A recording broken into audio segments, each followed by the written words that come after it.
Thank you, Richie, and good evening, everyone. From the press box at Cornblau Field at SB Ballard Stadium, we are gearing up for the Sun Belt Conference opener for Old Dominion as the Monarchs take on the Chanticleers of Coastal Carolina. A week ago, thanks to Matt Hatfield, not only for stepping in and doing a great job, James, with him, but for getting through the monsoon and all that type of stuff. And here, beautiful day, blue sky, little breeze, just had the shooters come in with the football and have no problem with the wind. It's a perfect night for ball. And let's just say they were 3 for 3 hitting the 50-yard line, too. They nailed it, each one of them, so bravo to them. But, yeah, this is the quintessential perfect day for football. I mean, it's going to get a little bit chilly as the game goes on, but that's a good thing. This is fall football. This is what it's supposed to be, and hopefully the Monarchs put on another show tonight. All right, you take a look at the Monarchs season. They go to Indiana, now a top 10 team, and a playoff team from a year ago, and they play very well. Lost to the Hoosiers 27-14, too many turnovers, that type of thing. Saw reasons for the loss, got better. Beat North Carolina Central, and then go to Virginia Tech and beat the Hokies for the first time ever in Blacksburg, and then last week in the monsoon beat Liberty for the first time in how many years? So you've got a 3-1 team that's playing pretty good ball. What's the key? I think it's just, you said it in the pregame show, it's that the noise is not being heard in the locker room. It's it's being heard, but it's not being seeped in. They're understanding that they still have a goal of going 1-0, and this is the most bought into 1-0 that I've seen from a Monarch team in a while. And I mean, you're catching a few breaks. Liberty playing with essentially their second string or third string quarterback, depending on how you look at it. You've also got North Carolina, Virginia Tech wasn't exactly. They weren't juiced up for that game either, but just went in Blacksburg and won the game, and that's not something that's very easy to do. But this team's exercising demons one at a time. Virginia Tech, check. Liberty, check. Lost the last 2 against Coastal Carolina. Let's get another check today. All right, the Chanticleers come in from Conway, South Carolina. 2-2 overall, 1-0 in Sun Belt Conference play. Got hammered at UVA to start the season. Beat Charleston Southern. Were embarrassed with a boatload of turnovers and a 38-0 shellacking to East Carolina. Then bounced back to win at South Alabama to win their first conference game. They're 2-2. What do you think of that? And that's not an easy place to play either in Mobile. We've been there. We know what that crowd is like as well, and that's not an easy trip to make. Tad Hudson coming in at quarterback's all the difference for the Chants. Now, he might have been the third-string quarterback coming into camp. They lose their starter very early on. MJ Morris, the transfer from NC State, comes in. Not good. Wasn't a really good fit, so they turn to Tad Hudson. And Hudson's not lighting the world up, but he's steadied this Chanticleers team, and they put 30-plus on the board against South Alabama. So I think this is the week we're going to see who the real Chants are. And don't we boil it down every single game to good old Sarah Lee and the turnovers, and whoever wins that battle has a leg up on winning any football game? It's got a lot to do with it. But the difference for the Monarchs this year is last year you're turning the ball over, but you're not creating the turnovers. This year, obviously, you'd like to not turn the ball over, but this defense is creating so many turnovers and opportunities to kind of level things off that they're not as expensive this year as they have been in years past. Let's talk about that defense. Again, more sacks this year than last year. The pressure on the quarterback makes everybody's job easier, but they're, again, shorthanded. No Koa, no Atala, no Mario Thompson at the linebacker position here today, and so other guys were going to be stepping up or asked to step up. And I got to tell you, Jeremy Mack, I don't want to say he's come out of nowhere because we've seen Jeremy Mack and what he could do before, but the way he's stepped up in that position is kind of like the undersized linebacker, almost like the robber position. If you will come and you want to talk about a guy that's created chaos, he's the one that's created chaos. And then you've got other guys like Jackson Forrest that are coming in, stepping up as well. So we're seeing maybe a deeper Monarch team as well than we've seen in years past, especially on that defense. All right, so what's going to happen here tonight, James? With him, we got a shootout. We've got a low-scoring thing, a defensive battle. Something crazy going to happen? I think we'll see more points on the board than some people might be expecting. I know that the Monarchs are almost a 20-point favorite coming into the set. I don't know if they've ever been a 20-point favorite. I think that's probably a little much. Again, I don't think we've seen the real Chanticleers. We'll see them here today. I think the Monarchs will pull it out, but I do think it'll be closer than the prognosticators say it will be. The lads in the desert. Old Dominion and Coastal Carolina, Sun Belt Conference game number 1 for the homestanding Monarchs. We're looking to win their 4th game in a row. What will happen when these two teams from the Sun Belt meet on the gridiron here in the 757? We have no idea. But we're here to bring it to you, and oftentimes craziness ensues. Kickoff from Norfolk next on the ODU Sports Network.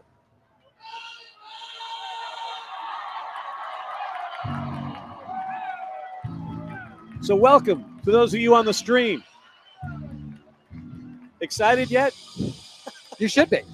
You should be. Going to have probably the best crowd of the year. The weather's perfect. The temperature's perfect. And hopefully we'll get some craziness happening early. Monarchs coming on with the white helmets and the Hudson blue jerseys and the white pants with the blue stripe up the side. Not my favorite combo, but what can you do? I mean, you can never really go wrong with the Hudson. So I do like the Hudson, but white on Hudson on white, I agree, not my favorite. It's always interesting to me that you have everybody wear navy. Today's everybody's wearing navy. I was thinking the same thing. All right, everybody's wearing navy. We're all wearing navy, right? Did they not get the memo? Although I will say the video from Dick's Sporting Goods, A+. Yes. A+. Really if you haven't seen it, go on the socials and see it. Social media, they do the uniform reveal at Dick's Sporting Goods, and it was really cool. All right, let's get ready to roll. You ready to Let's roll? go. Let's get ready to roll. Let's go. We want to know that you're there, too. Put it in the comments. We're ready to roll. Get your comments in.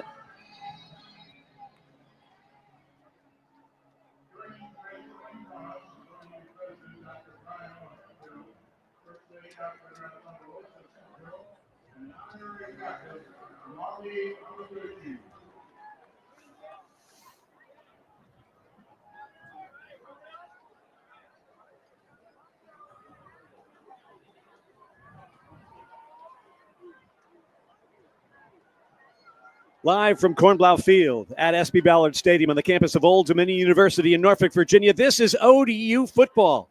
Tonight, it's the conference opener for Old Dominion. In Sun Belt play, they were picked to be 5th in the East Division. They've outperformed those prognostications thus far. They come in with a record of 3-1. They've won their last 3. Their opponent tonight, the Chanticleers of Coastal Carolina. They're 1-0 in Sun Belt play, 2-2 overall. A beautiful night for football, sets the stage for what should be fun football. We know it's always a battle in the Sun Belt, and tonight should be no exception. I'm Ted Alexander, James Witham alongside Richie Somerville, watching the scores in our Monarch Game Day studios, wherever you may be on this Saturday. Thank you for joining us. We appreciate it. And James, excited about this one here tonight.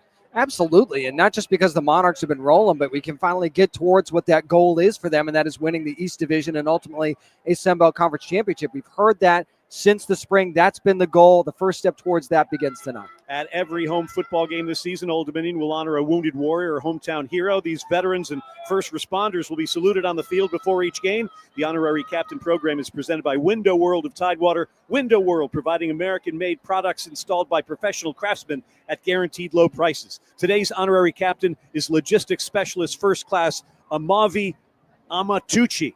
Amavi was born in Togo, West Africa, and calls Norfolk, Virginia, his home of record. He has served around the world, including tours aboard the USS Ramage, USS George Washington, USS Leyte Gulf, and with Fleet Logistics Support Squadron VRC-40. He's also served overseas with Ahmed Asugi, Japan, and most recently at Fleet Weather Center, Norfolk. A proud husband and father of 2, Amavi represents those Navy Wounded Warrior programs which provide purpose, resilience, and support to service members and their families. Please join us in welcoming Amavi Amatucci as tonight's Wounded Warrior honorary captain. Monarchs with the white helmets, the Hudson blue jerseys, the white pants with the blue stripe up the side. The Chanticleers, black helmets, white jerseys, black pants. And the Chants will be kicking off right to left to the Monarchs. Chants won the toss, elected to defer, so Monarchs have the ball to start things off. And we are just about ready for football here in Norfolk.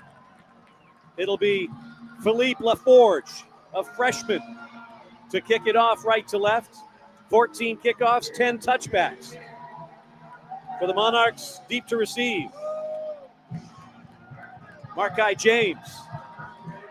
And the ball heads toward James. He comes up, makes the catch at the 3-yard line. Across the 10 to the far side of the hash marks, taken down at the 13. That's good coverage there by the Chanticleers. Chris Henry makes the stop. We did see Markai James struggle in the return game last week, brought a couple out of the end zone and was not quite able to reach the 20 on either return, so the struggles continue there. So the Monarchs on offense, led by the redshirt sophomore quarterback Colton Joseph, 6'2", 200 pounds, 68% completion rates, averaging about 225 a game. In the last 3 games, he's had at least 2 touchdown passes, James, and he's an equally good runner. Yeah, he actually leads the team in rushing as well, so he's been Mr. Everything for this team so far for sure. 2 wide receivers to each side of the formation. Monarchs going left to right, 1st and 10 from their own 13-yard line. In the shotgun formation, Colton Joseph claps the hands. They don't do barking or anything like that. They clap the hands. He claps it, gets the snap, turns, fakes the handoff, goes far side, pass caught, block made, across the 25 to the 30. Well done there, executing the wide receiver screen to Naeem Abdul-Rahim Gladding. And that is exactly what happens when you make that block and there's nobody else out there to cover it. Well done. Out to the 29, quick handoff now. Comes off to Traquan Jones, and he gets to the 33-yard line, gain of about 4 on the first down carry. Jones with 16 carries, a career high last week against Liberty. And that's the strength of the Chanticleer's defense, and that is up front. Give him 4 on the first down carry. 2nd and 6 for Old Dominion. Here's another handoff up the middle. This is Jones spinning across the 35 to the 38-yard line, bringing up about 3rd and a yard and a half or so for Old Dominion on this initial drive of the game. No score here in Norfolk. And this, if you're Coach Decker, this is where you want to be, 3rd and short. That means the playbook's wide open here. 2 wide receivers to the far side. They've got the tight end flex in there. They hand the ball to Jones. He's got a first down across the 45 to the 47-yard line. Not only the speed with Traquan Jones, James, but also some power in those legs at 5'9", 183. Yeah, he lowered that shoulder a little bit there to kind of let the safety know that he was coming and gets the first down. Ball's in the middle of the football field as the Monarchs move left to right toward the Atlantic Bay football complex. Jones to the right of the quarterback. Everybody looking over their right shoulder at the play call. They got the tarp so the fans won't see the play call and no espionage will happen. And here you hand it off to Jones, and Jones takes it up the middle, and that means a bunch of Chanticleers stopping him for no gain. Yeah, you've got Amari Notice in there, Sawyer Gorham Welch as well, kind of closing that hole quickly. D. Campbell from defensive end position too. Give him a half a yard, 2nd and 9.5 for Old Dominion. Play action pass from Joseph, going for it all down the near side. This is Trey Brown. Trey Brown makes the catch at the 4-yard line. What a snag by Trey Brown. What don't these guys catch at this point? Brown goes down to the ground, scoops it up off the turf. It's kind of thrown underthrown a little bit by Joseph. Another unbelievable catch by Trey Brown. How many times did you see that fall incomplete because the receiver doesn't make the circus play? He does. 1st and goal. Jones taken down. No, he gets to the 1-yard line. It'll be 2nd and goal from inside the 1. Savon McDowell thought he had him back there for a loss, but Jones keeps those legs churning down to the 1. Monarchs going tempo here. 2 wide receivers stacked to each side. Jones to the left of the quarterback. They hand it to Traquan, spins out of 1 tackle, gets gobbled up by another. And this Chanticleer defense does not want to give up 6 to the Monarchs at this point. Coming in to make the play on that particular play was Dre Pinckney. And if Colton Joseph hangs on to that when it goes to the outside, there is not a Chant in sight. He would have scored easily. Entering the ball game now for Old Dominion, Dawson Johnson, another tight end. They've got Jalen Butler in there. And Devin Roche comes in at the running back position. Joseph and everybody looks to the near side for the signal. It's a 3rd down and goal from about the 2.5. Snap it to Joseph, looking to throw, looking over the middle. Pass is going to be caught. Touchdown, Old Dominion. Naeem Abdul-Rahim Gladding. Getting off to a fast start, just what this team tends to do. Gladding again kind of leans over, takes that one to serve. Touchdown, Monarchs. Football thrown on time, on target, and that's a good formula. And again, it's not just bombs away from this offense. These receivers not afraid to go over the middle and know where your feet are as you're heading towards the back of the end zone. How about that Trey Brown catch? Wow. Oh, unbelievable. Set this thing up with a diving catch inside the 5. And now Riley Cunningham, after they go to this Kukla, Fran, and Ali type of formation, I guess they're looking for something because at some point, if they got the right read, they'd try and go for 2. Here, what's the deal? You just never know when you're going to catch somebody sleeping. So you just give it a go and see what happens. Well, at this point, they saw no one with their head on the pillow, and so they're going to get in the regular extra point position. A lot of heads would have to be on pillows for that to go. Ian Brandt is the holder. Brendan Durkin is the snapper. Riley Cunningham will try. Callahan will kick the ball up and through. Callahan adds the extra point. 11:44 to play in our first quarter. Monarchs take the opening kickoff and go coast to coast against Coastal. How about that? I like that. 7-0 Old Dominion. Now this from Team Monarch partner Pepsi. Pepsi now, that's what I like.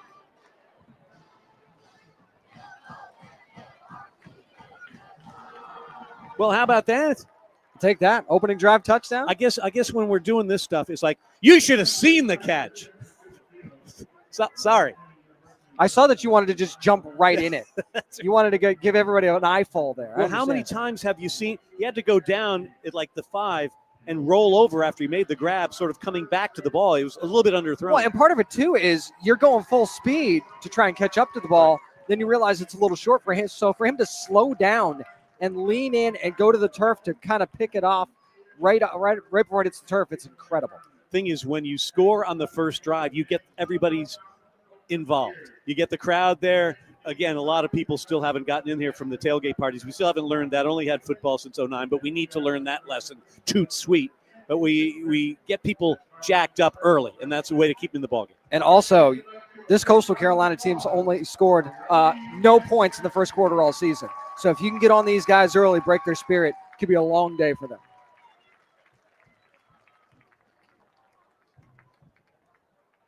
Carter Lazier was our T kid. We're going to give him his flowers in just a moment. Then we'll get our drive summary to you. Got it.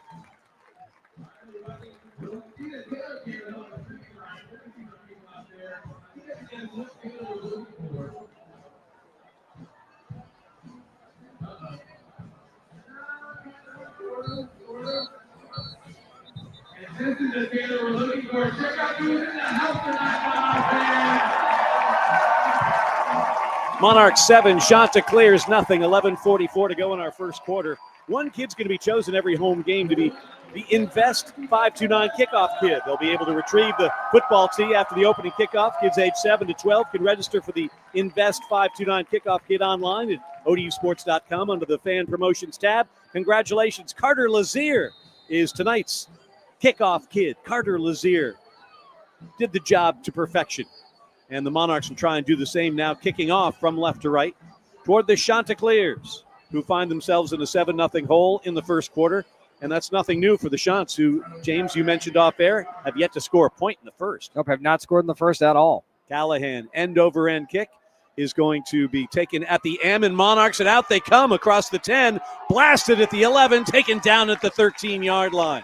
Good kickoff coverage. Thought he might take a knee to get the touchback. Not the case that time.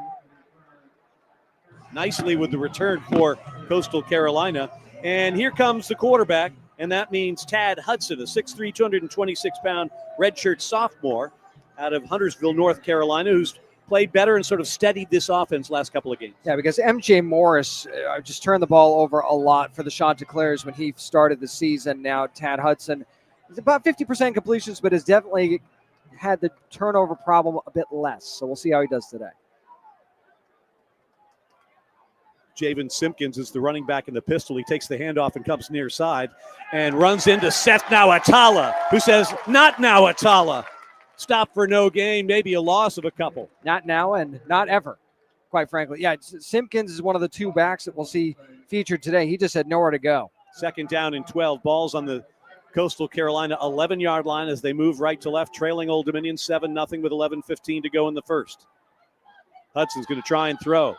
Looking, stepping up in the pocket, dumps the ball off. This is Simpkins. Simpkins gets to the 15, wrestle down at the 19-yard line. Third down and about 4 coming up for Coastal Carolina. Very late flag. Wow, and that one's coming from a long way away. Check the rotator cuff on that side, Judge. Or get him a scholarship. That's right. Olympic javelin thrower. Monarchs seem to say that it's against Coastal, and they're backing up. Number 4 offense. That penalty is half the distance to the goal. We'll replay second down. Well, they'll call it on Bryson Graves, the wide receiver, and that's expensive. Very expensive, especially for a Chanticleers team that doesn't exactly light up the scoreboard in the first quarter, and they were already starting in a hole. Second down and 13 now as they place the nose of the football on the Chants' 10-yard line. Ball in the near hash mark as they move right to left. 3 wides to the far side, 1 to the near. They send nicely in motion to the far side, and that's where Hudson will go, and it's a low pass. It's dropped. That's incomplete. It'll be 3rd down and 13 for Coastal Carolina.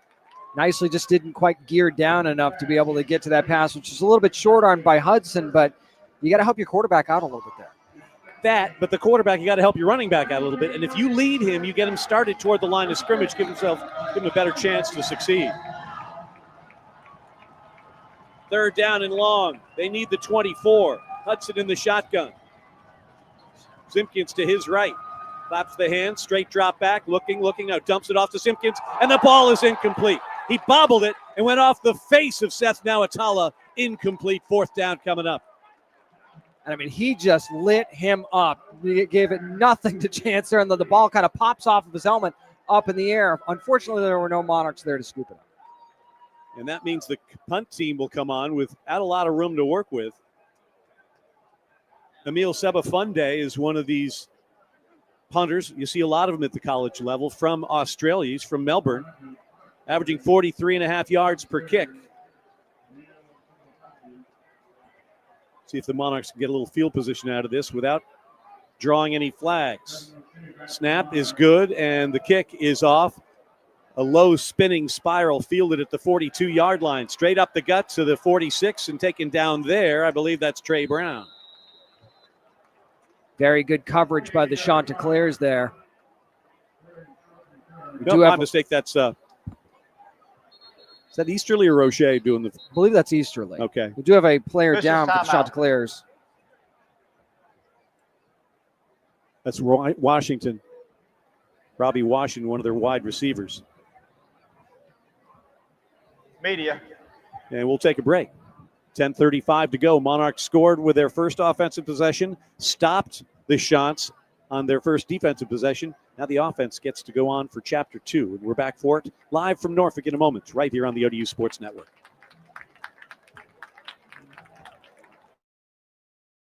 Under zone power, going to the Sean sideline. Good to see. What'd you like about that Monarch defense? I mean, Coach Ronnie says it a lot, violence. There was a lot of that in that first drive, and mostly by Seth Nawatala, who made 2 of those big plays. Of course, Seth, the transfer from James Madison, came to the team a year ago. His brother Koa is out with the knee injury. So either way, you've got a Nawatala that's going to be in that spot. And it's amazing how good each of them is at finding the football and creating contact. It is pretty incredible how it's a very, very similar skill set, which, I mean, on one hand, you think, oh, well, that's not surprising. They're brothers. But, you know, that's not always the case in families where that just gets handed down to every sibling. So we're very fortunate to have both. Some families, it's not handed to anybody. Anybody, yes, I understand that. I know that very well. That is very true. I'm guilty of that myself. So far, so good for the Monarchs. And again, you build on this stuff. It's almost like the wave that's coming on the shore 11 miles that way in Virginia Beach. You just get the momentum going. You start building it. It becomes more difficult for your opponent to get any air. And part of it, too, is, and we saw this last week as well, now you're playing the field position game. So the Monarchs will start this drive at about the 45-yard line of their own 45-yard line, whereas they started the last one on the 13-yard line. So you start playing this game, and it makes it even easier. White helmets, Hudson blue jerseys, white pants, blue trim, and a 7-0 first quarter lead. 10:35 to go in our first quarter. Monarchs taking on Coastal Carolina, looking to win their 4th game in a row. 2-game road trip coming up, James, next week at Marshall. Monarchs have never won there. And then they go to Harrisonburg to take on James Madison. Never easy up there. And they'll be back here for homecoming October 25th against App State. And those are 2 no-gimmies that are going to be coming up for Marshall, who seems like they might have turned things around with the quarterback change. And JMU, I think we all know what they can do. ODU will begin this drive from their own 46-yard line. So fabulous field position off the defensive stand. Roche in it running back to the right of Colton Joseph. 3 wide receivers to the near side. As soon as I say that, they send Johnson to the far side. So 2 on each side now. Ja'Cory Thomas and Johnson. Gladding and Brown to the near. Ball right in the middle of the football field, and Joseph Play action pass, far side again, the little wide receiver screen and making a couple of guys miss. It's Ja'Cory Thomas. He gets it to midfield and is gang tackled there. Gain of 4, 2nd and 6 coming up.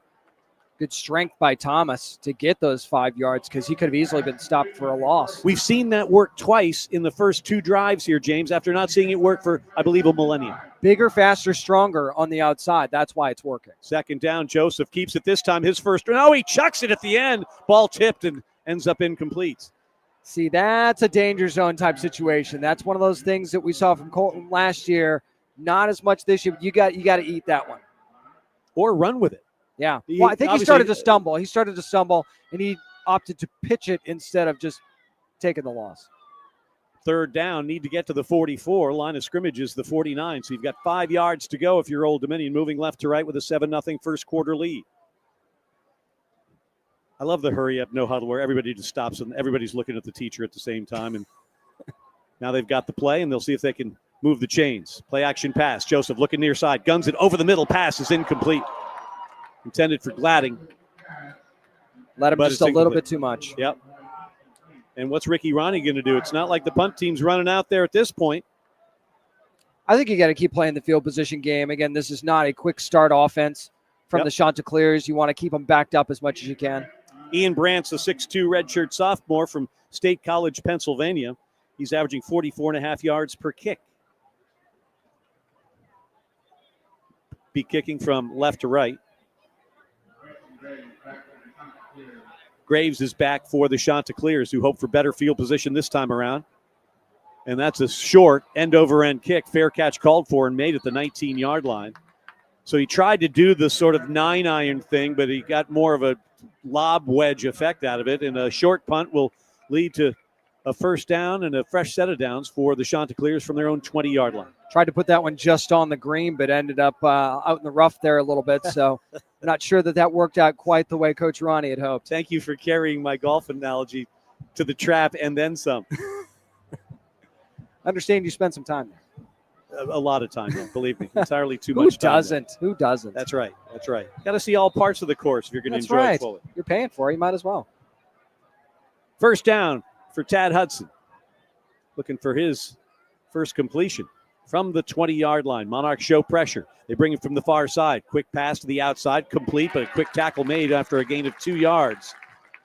Nice penetration there, quickly on the scene. Is that Alessandro? I believe so. They go trips right, but again, that's the difference is they have 2 blockers out there. Neither one of them actually successfully got their block, so no success there for the Chanticleers. 2nd and 8 from the far hash mark, moving right to left. Play action pass for Hudson. Dumps it off to the running back who dives and loses 4 yards. I think they're going to lose a lot more than that as there's a flag on the play. Or with that loss, I say you wave off. You might, yeah, you might. 3rd and 11. 66 offense. That penalty will be enforced half the distance to the goal. Replay 2nd down. Correction. Be enforced 10 yards from the previous spot. Replay 2nd down. So Ronnie wants to move him back even further. Well, I think part of it is, first of all, you're in 2nd down. Second of all, this is a Chanticleers offense that isn't exactly chucking it down the field a whole lot. But wouldn't you put it behind the chains even more? Wouldn't you want 3rd down and 11?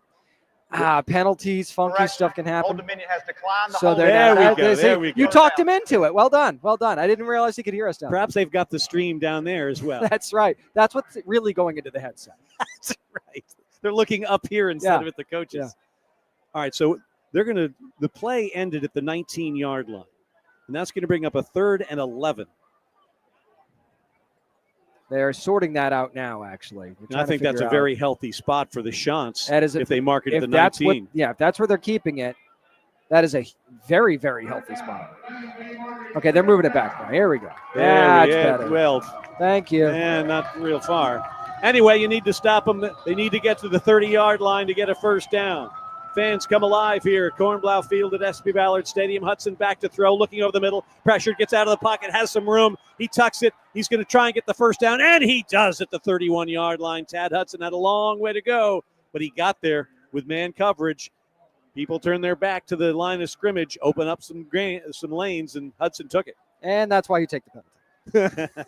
No, but you lower your head like that as a quarterback, you're going to fire up your guys on the sideline. We'll see what that does for them. get the ball out to the 31-yard line, first down, hand the ball off. This is Simpkins out to the 35, and maybe that's the jump start that this Chanticleer engine needed. And that's the thing with Simpkins. He's not a bull, but he is shifty. You give him a little bit of room, and he can get 5 yards on you quick. Second down and 6, we'll call it, from the Chanticleer 35-yard line. Monarchs have a 7-0 lead, scored on their first possession. Again, the handoff to Simpkins. Goes off left tackle and dives across the 40 near the first down. He'll be about a half a yard short. Third down coming up for Coastal. Wholesale changes for the Monarchs to get some fresh bodies out there. But this is where Coastal Carolina wants to be in these third and shorts. Because as you said before, they now can open up the playbook and do what they need to do. Very tight formation. Probably 3 tight ends. Looks like they're going to go Wildcat, and they're going to go far side and not get it. Oh, stuffed on the little Wildcat was Jalen John. Somebody forgot to open up the gates there because that line was still caged for sure. Great pursuit, though, by the Monarchs, and it looked like they were ready for that one. Really good play defensively as John was moving after he took the snap Wildcat-wise, going east and west to the far side, but stuffed behind the line, bringing up a 4th and 2.5 for Coastal Carolina, and it looks like another Sabafunde punt. That's the danger of that bunch formation, though, because what you're doing is you're bringing the defense into the bunch as well, and with the speed on that Monarch defense, it's really hard to get the edge. Snap is good. This punt finds its way to the 18-yard line and backs up to the 21, and the shots will down it there, and that's where Old Dominion will begin its series when we come back. 6:56 to play in the first quarter here on a Saturday night in Norfolk, Virginia. Old Dominion 7, Coastal Carolina nothing on the ODU Sports Network.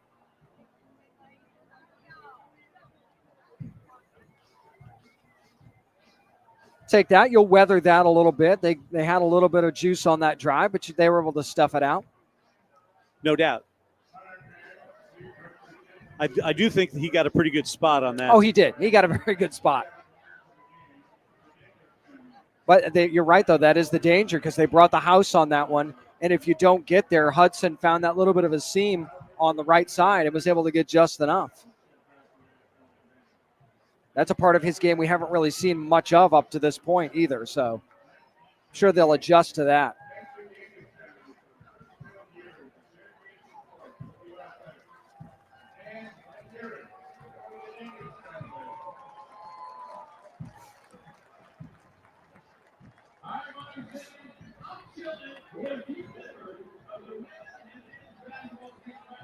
Thanks to those of you that are checking in on the stream. Still getting our sea legs here. A little rusty. And you got a lot of stuff going on. Yeah, we got to say welcome back to you on the stream. That's and in right. the booth. That's and right. It's nice to have you back. Thank you. I appreciate the efforts of Matt Hatfield last week. He and James held the fort down, and appreciate their efforts. A little damp, but we made it through. I saw the forecast and bolted. That was a good call by you.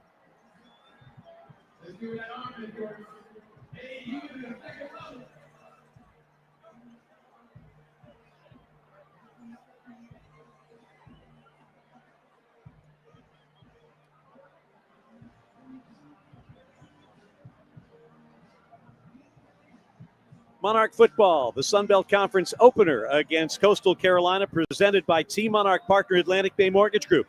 Atlantic Bay lending with pride in the 757 since 1996. 7-0 Old Dominion. 6:56 to play in the first. Ted Alexander, James Witham here in the booth at Cornblow Field at SB Ballard Stadium. Richie Somerville back in our Monarch Game Day studios, and wherever you may be it on the concourse, in your car, working the yard, sitting on the dock of the bay. We're glad to have you aboard on a beautiful October Saturday night in Norfolk, Virginia.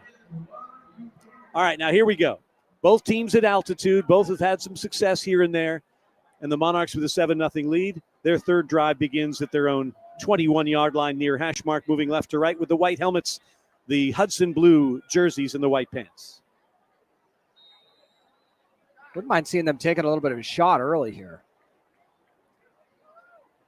They send Jones in motion, emptying the backfield. Joseph back to throw. Steps up in the pocket, over the middle. Pass caught. Trey Brown, first down at the 38-yard line. No one's hanging with those dudes. Now, Dante Thomas, the free safety, puts a big hit on Brown, but not before he gets a whole bucket load of yards. Had a lot of space there, and Joseph put it on target. First down from the 37, they'll call it. 3 wides to the near side, another empty backfield. 2 to the far. Joseph quickly to Jones, looking for a block, does not get it. And he will gain nothing on that particular play. It looks like Jamarian Wayne saw that coming from a mile away. He jumped that right away to hold Jones to just a yard. Second down and 9 for Old Dominion. Trying to build on a 7-0 lead with 6 minutes to play in the first. Fake the handoff to Jones over the middle. Pass again. That's incomplete. Intended for Gladding, and making a nice defensive play for Coastal Carolina there was Avion Jones. And that's just good coverage. He was right there with him, just was able to get the hand in and rip that ball out. Third down, need to get to the 48-yard line to move the chains. Can't get that done. Second straight empty drive for Old Dominion. Jones to the left of the quarterback, who stands in the shotgun formation. Has the snap, straight drop back, looking near side, guns it near side, pass, caught, first down. Trey Brown gets away from one tackler and 2, dives inside the 45 to the 42. Trey Brown spinning like a top for extra yardage. Just way too much room out there on the outside. You cannot give receivers with this much height and this much speed that much room. And a Chanticleer, I think it's Jamarian Wayne, Officials timeout. down on the field on the near side. Hard to say exactly what it is, but he decided to go down after trying to gut it out. Monarchs off to a 7-0 lead. Their first drive was good for 6, including bombs away to Trey Brown. Get a look at some of the numbers, James, from the early going here. Colton Joseph, 7 for 10 for 111 yards and a touchdown. The total yards really, though, tell the difference. 130 yards for Old Dominion, only 26 for the Chanticleers. Average yards per play as well, 8.1 for the Monarchs, only 2.6 for the Chants. Trey Brown, 3 catches, 85 yards, including that 49-yarder that set up the game's only score. That game-only score was from Colton Joseph to Naeem Abdul-Rahim Gladding. Short pass of, 3 yards? Yes. So now fresh set. First and 10, Old Dominion from the Coastal Carolina 42-yard line. Ball's on the near hash mark. 3 wides to the far side, 1 to the near. Jones, the running back, to the left of his quarterback. Fake a couple of hand claps, then look over your shoulder. You get the play. You fake another hand clap. You look over your shoulder again. Look like I'm in a Charlie Chaplin film here as they look over for a third time. Where's the play clock? Oh, 20 seconds. What am I getting excited about? Well, miming is more popular now. They snap it to Joseph. He hands the ball off right tackle. What a move into open space. It's Traquan Jones to the 27. That one has been begging to happen ever since the game started. There's been a lot of space being left in the middle there by the Chanticleers defensive line, and Traquan Jones just made a pay. Monarchs working with the tempo here. Quick snap. Again, a handoff to Jones. Again, off right guard. Again, big yardage. Inside the 20 for Traquan Jones to the 17-yard line. Near the first down. They say, yes, you got 10 on that carry. Move the chains. And it seems like the Chanticleer defense more focused on ripping the ball out than they are actually making the tackle, and that's been a problem for them up to this point. It's like trying to microwave a steak. You can get hot, but it just doesn't taste as good. That's a terrible idea. Oh, I know. That's so was going for the mere thought of it. Desperate times sometimes create desperate That is measures. very true. First down from the 17-yard line near hash mark. Monarchs driving from left to right. Again, you hand it off. This is Roche off left tackle. He's got some room inside the 10 to the 9. I mean, just everything working for this Monarch offense right now, and the Chanticleers very, very much on their heels. I'm not sure that they've got any answers at this point. Including that offensive line, which has been one of the strong points for the Monarchs all season long. Doesn't get the props. Been doing a nice job, be it in pass pro or opening up holes for the likes of Devin Roche that last play. Second down and 2 from the 10. Make it the 9-yard line. Monarchs looking to add to a 7-0 lead with 3.5 to go in the first. Bring Roche in motion. Low snap, gobbled up by Joseph, and he's going to get tackled after a short gain. But will he get to the first down sticks? It'll be close. See, that's the kind of quick decision-making we've been seeing from Colton Joseph all year. There was a low snap. He decided right away he was just going to take it himself and get what he could, so it brings up a 3rd and short. 3rd and 1 for Old Dominion. Ball on the far hash mark. It's at the 9. They need to get to the 8. Really only need probably about a half yard on this one. Tight formation, 2 wides to the near side. Snap to Joseph. He keeps it himself off left guard, and he gets upended. Oh, what a play there. Defensive play of the day. Soaring across the line and making the huge play was Trey Brown.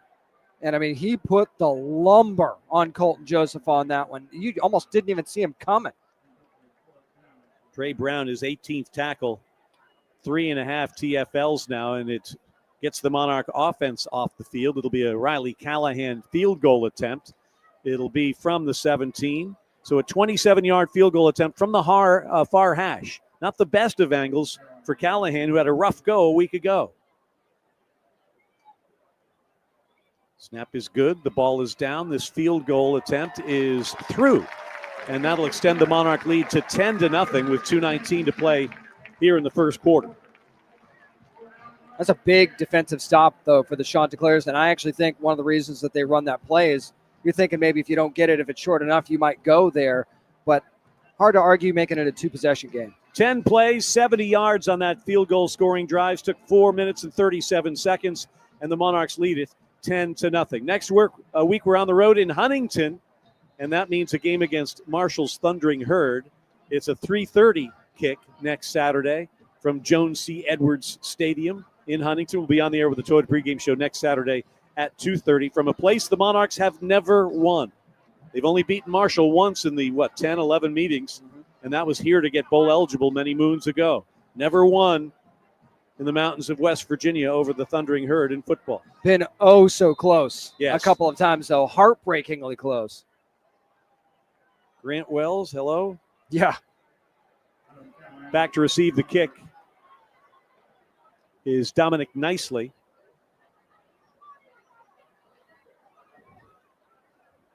And this kickoff, end over ender. Nicely will let bounce at the 2, and it goes out of bounds at the 1, and that's going to be a penalty against Old Dominion and give the Chanticleers their best starting spot. Kick out of bounds, kicking team. The ball will be placed at the 35-yard line, first down. We have seen the Monarchs struggle on kick coverage so far this year, and I know that, Nicely's not the most threatening return man in the world, but I understand how you're trying to pin him in the corner, but that one hurts. James, 2:19 to go in the first quarter, 10-0 Old Dominion. Time for Food Lions Food for Thought. Thoughts on the first few moments of this one? I think that the big plays have been a huge difference for the Monarchs, and I think we're going to be seeing a lot of those the way that the Chanticleers defense is playing, but give them credit. They're making some plays when they have to get off the field. The Food Lion Food for Thought, and here's a play-action pass. Hudson rolling to the right, dumps the ball off to a tight end who gets ended quickly after making the grab. That's Brooks Johnson, and his first reception will gain about 3 yards. And that's an extension of their running game there to just get a few yards to get comfortable on second down. Moves it out to the 38-yard line. The Chanticleers with the black helmets and the white jerseys, the black pants, moving from right to left here in the first, trailing Old Dominion 10-0. Tight end in motion. He'll stop on the near side of the formation. Hudson goes to the far side low. Did they grab made? Yes, going down to the turf and making a nice catch for a first down out at the 45-yard line. I think that's Miga. Yes. So from the 45, hustling along.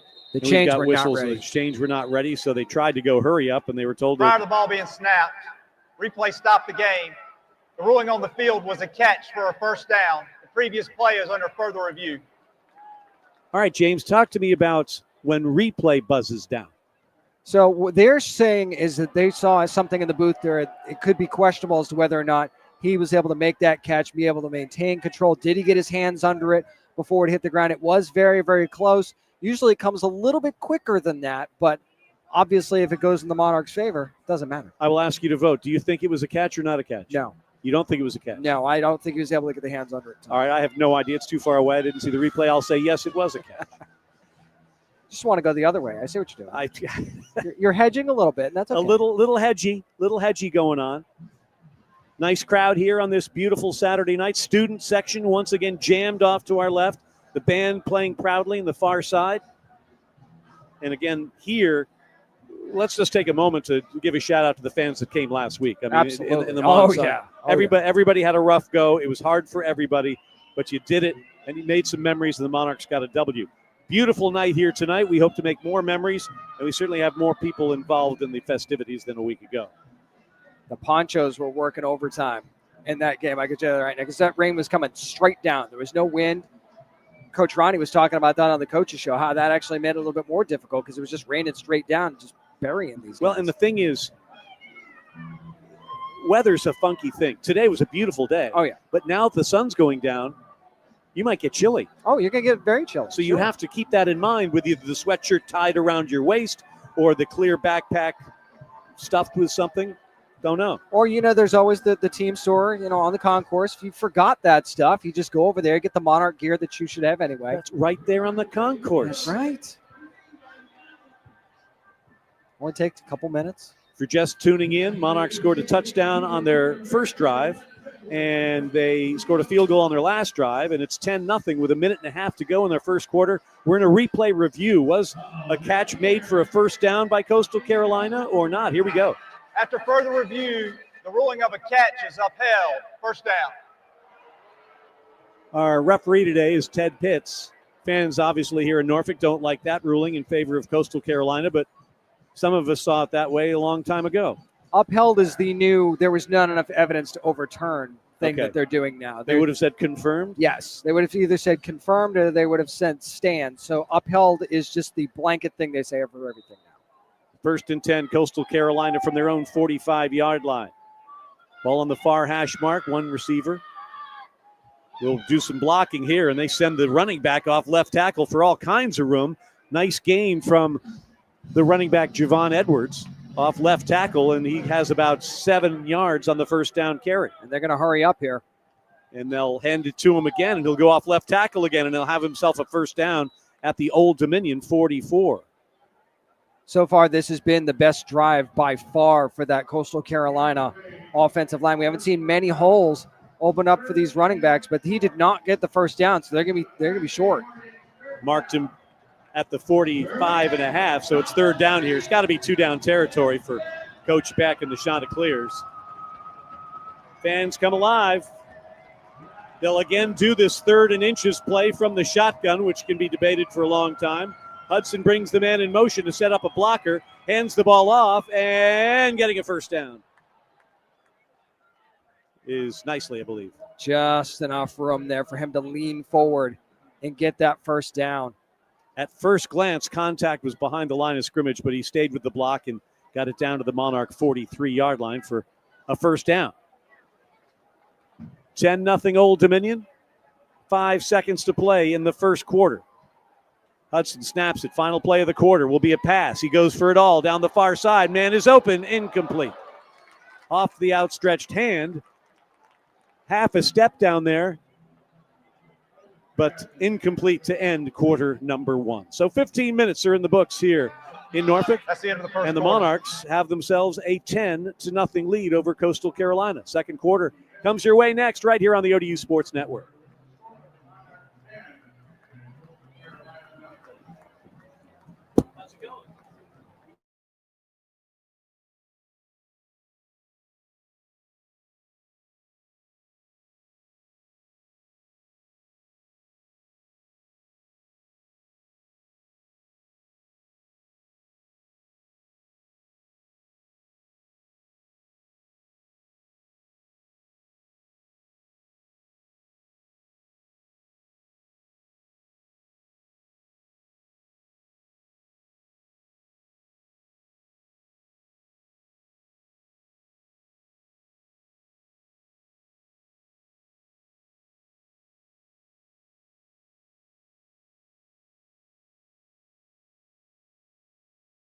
Diana Garner from King and Queen, Virginia. She's pressing the buttons on the stream, and she's making all the pretty noises happen. And, well, let's make sure she's Wait, doing we have it. sound effects now? That'd be great. Look at that. End of one, score Coastal See, 0, look at ODU that. 10. That's Rihanna On it. from King and Queen. On it. We thank her for producing our streamcast at ODU Athletics Facebook page and the YouTube channel. And we're going to try and make this little segment interesting. We have our moments. We have our moments. I think. We have our moments.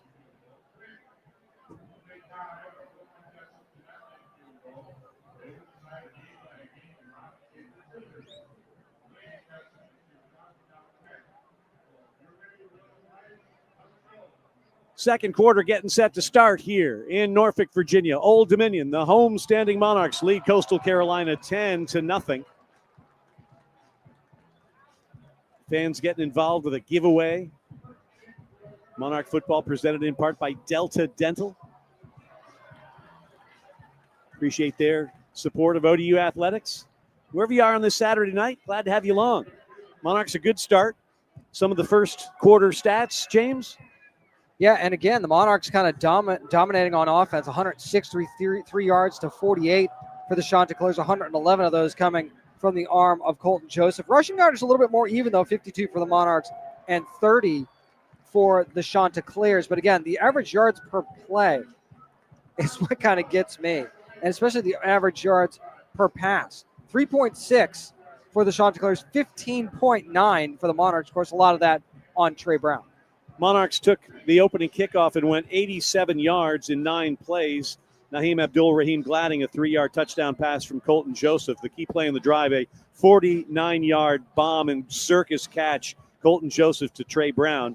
And the defense, as James has mentioned, doing its thing. I can't imagine what it was like a week ago when they only gave up 210 total yards to Liberty. That's the fewest against an FBS team ever, too, by the way. And I want to point out, you talk about wherever you're listening. Apparently, you have an ODU alum, Scott Bateman, who's listening from Italy. Italy. Buongiorno. Twirl the pasta and let's go. Let's go. You'll get the Anna Maria Alberghetti version of the broadcast here today. Can we get this translated? We did the Italy-Greece basketball trip years ago, and it was just fabulous. Had to be incredible. Oh, and we went and played an outdoor game with the men's basketball team in Orvieto, which is about an hour outside of Rome. And just a beautiful place, an epic evening, unforgettable. And then a couple years later, I see that they have Orvieto featured on a leg of the Amazing Race. Very cool. It's pretty cool. Very cool. And you're like, I saw that. Oh, I was there. So an international flavored. Glad to have you along. It's a second down for Coastal Carolina, now moving left to right with their black helmets, white jerseys, black pants, teal numbers. Under league rules, Old Dominion's headsets are down. Therefore, Coastal Carolina has to take theirs off. Seems fair. All right, so the headsets aren't working for the Monarchs, so Coastal will have to not have their headsets, and hilarity will ensue. Second down from the Old Dominion 43-yard line. Second down and 10. Hudson has it. He's going to fake the handoff, come near side. Pass is going to be caught at the 40 and tackled at the 36-yard line, short of the first down.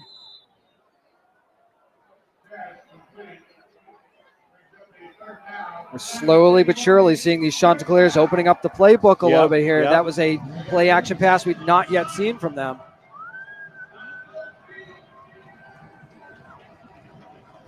Eli Aragon, I believe, on the catch there. Third down and 3. 4-down territory, I'm pretty sure, for Coastal Carolina, who comes in 2-2, but 1-0 in Sun Belt Conference play. Again, no headsets, no helmet stuff going on there. He's on his own, Tad Hudson. Good luck, young man.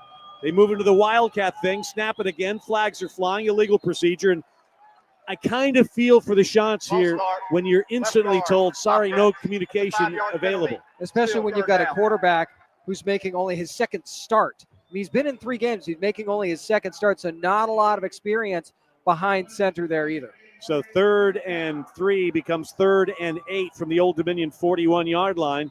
Monarchs with a 10-0 lead, first minute of the second quarter here in Norfolk. Now, do you bring the heat again here, or do you try to make Hudson make a decision to maybe try and fit a ball in here? We'll see what Coach Seiler decides to do. Demarion Petit stands to the left of his quarterback, Tad Hudson. Bring the man in motion from the near side to the far. 3 wide receivers to the far side. That's where Hudson's looking. Pressure's coming. Pass completed underneath at the 40-yard line. What a tackle right there. Oh, a great tackle made by the DB. Is that Carter? Yes, it is. Had a great game against Liberty last week. Just picks up where he left off. It was only Carter out there in open space. If he doesn't make that tackle, nobody's gonna. What a great play on Jamison Tucker there by Carter. And they're in the punt formation. We'll see if they follow through. Emil Sebafunde will kick this one. And that's got end zone ticketed on it. And it'll bounce to the M in Monarchs. And so we cannot get the coffin corner thing done right there. And the Monarchs will thank their defense for a job well done, even though the shots were on the plus side of the field. And the offense gets another turn when we continue. 13:04 to go in our first half. 10-0 Monarchs lead the Chanticleers on the ODU Sports Network. Can we get that working? We were told that is very difficult when only one of them is on. You have to turn that one off and unplug things, and apparently it's a whole to-do. We've been told turning our little TV here on is a to-do. This is what I was told last week. This is what I was told last week. So we have to do this. So if you see us do this, that's why. Oh, you're talking about Italy. We're the Leaning Tower of Pisa here. That's right, exactly. Yeah, I'm sure that can't be a good look on camera. No, that cannot be a good look. No, and we've got enough bad looks on camera. Why do you think? Why do you think we're the radio crew, Chief? Boy, oh boy. It seemed like a good idea at the time. It did. Again, thanks for checking in. For those of you that are checking in. Now, is that just normal, or does it look almost cloudy out there and almost threatening? Are we calling that like a pinkish hue? Is that what that is? Well, it's a reflection of the sunset that's going on that way. Just very West is that way, east is that way, very south and north. But it looks more almost like stormy-ish. No, you're right. It looks a little bit more ominous than it probably is. Correct. Hey, Brewers. Brewers beat the Cubs in game 1 of their NLDS, in case you're wondering. So much for the whole, hey, the rest might hurt them thing, huh? Yeah, exactly. It's like 5-1 after 1.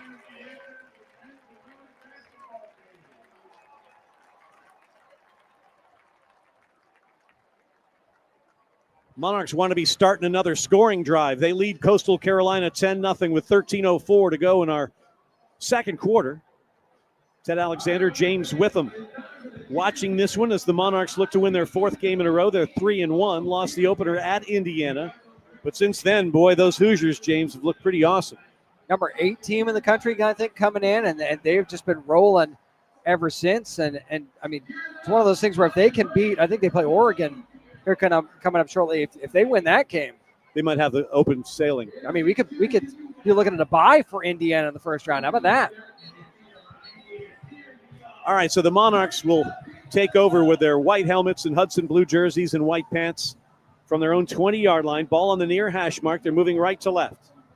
Love to get something done in front of their student section. Love the student support they get here at Old Dominion for football, and really hats off to the students.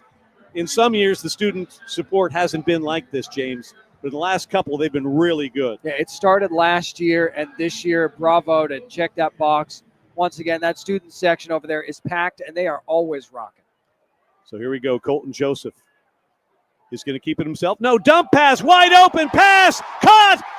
Hargrove is going to go. Touchdown, Old Dominion. Holy smokes, the little jump pass. Pat Conroy, where are you? And he takes it to the house. Somewhere Pat Conroy's kicking his feet back and smiling. First time we've seen that play run to a running back and not a tight end, and it was go to the house city for Catravion Hargrove. Catravion Hargrove, the Bull, gives the Monarchs a 16-0 lead. There was nobody there. There was nobody within 20 yards of Hargrove. That's how open he was. And the threat of Joseph is what creates that opening. Absolutely. All right, here's Callahan.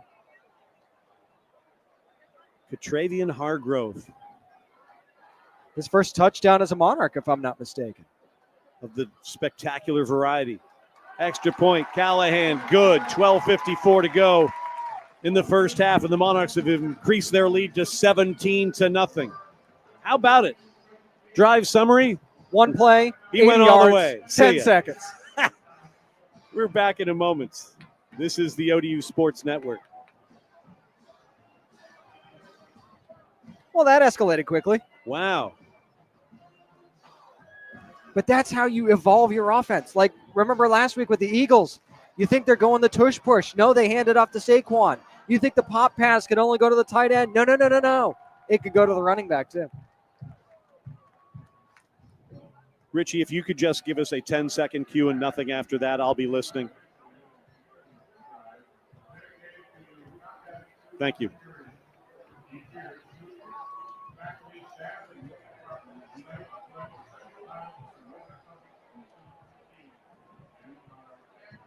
Eric Bohannon confirming that is Hargrove's first receiving touchdown as a Monarch. Also the longest career pass for Colton Joseph. How about that? Wow. Would not have guessed that with all those pop passes we saw last year. Maybe Wilson did many of those. Could be.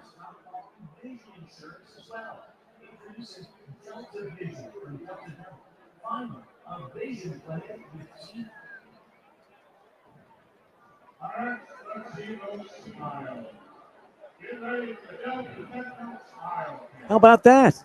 You doing all right back there? Al, you all right? Help Al's- yourself to the drinks. Bar's open. Al's always hard.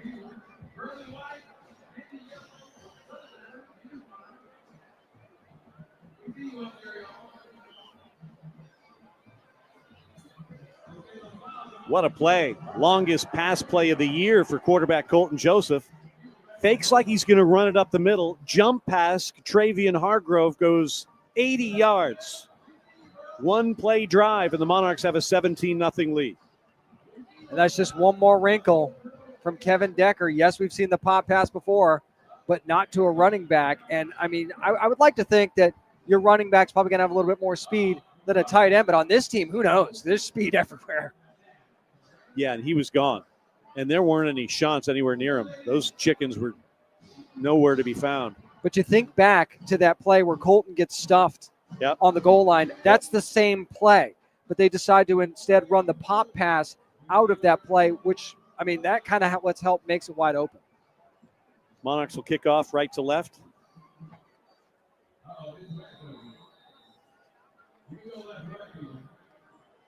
And it'll be Callahan doing the work. Last one he kicked OB. And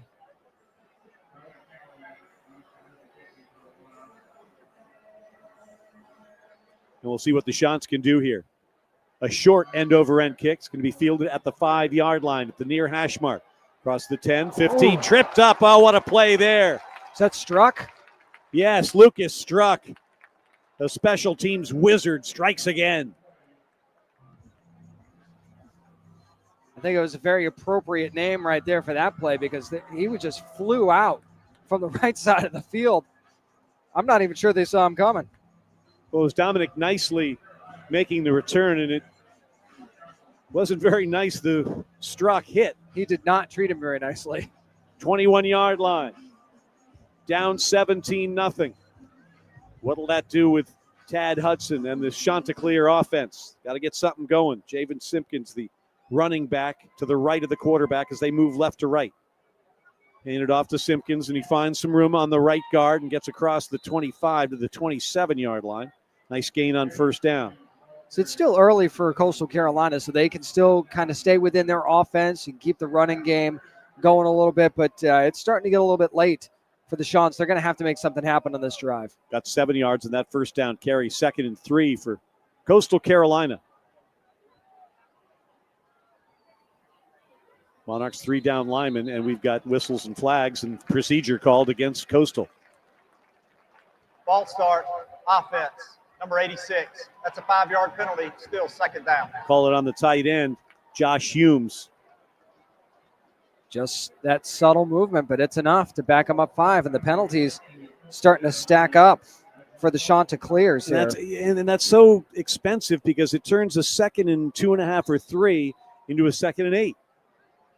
Ball's on the 23-yard line of Coastal Carolina. Clock turning 12-12 to go in our second half. 17-0 Old Dominion. 3 penalties, 20 yards for Coastal. Hudson with the pressure on, throws, completes it. Under duress, he got pounded. Making his presence felt there was DeAndre Lynch. You got to give Hudson a lot of credit for staying in there on that one because he knew he was going to get blasted and was still able to complete the pass over the middle. So here we go, 3rd down. Need to get to the 31. Football's 4 yards away. The far hash mark. Then they move the chains, get their defense a rest. Or will the Monarch D rise up again? 3 down linemen. Back to throw is Hudson, looking far side, dancing. Now rolling to the near side, running for his life, looking. He's going to tuck it. He's going to try and get the first down that way, and I believe he will.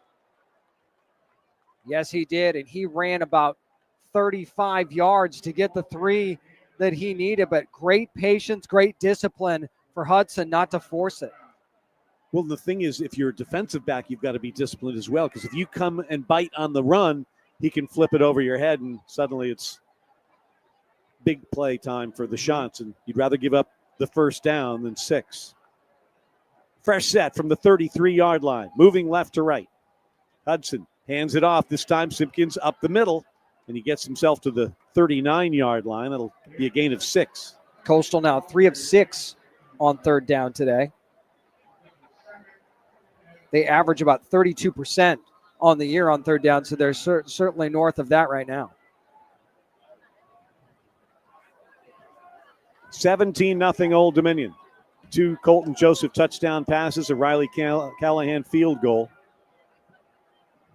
And Coastal Carolina trying to get something going. High snap gathered in by Hudson. Throws it out to the flat, and what a play there. No chance for the wide receiver, Cameron English, to go anywhere. And that was Carter again. They were trying to get that screen. It almost looked like they might have been trying to set up a wide receiver pass there. But Carter said nothing doing as he jumped in the backfield in a hurry. So it's 3rd down and 8. They need to get to the 43. Line of scrimmage is the 35. Another chance for the Monarch defense to get off the board, get off the field. Demarion Pertitz to the right of his quarterback, Tad Hudson, who ran for a first down last time. Here he is throwing over the middle, pass caught. Right near the sticks, he finds the big tight end, Brooks Johnson, and we'll see where they spot it. They're going to give it to him, but I think he was short. They better hurry up. I think they'll take a look at this if replay buzzes down quickly enough. It looked like he was well short of that first down. A very healthy spot, and they move the chains out to the 42-yard line. First down, Coastal Carolina.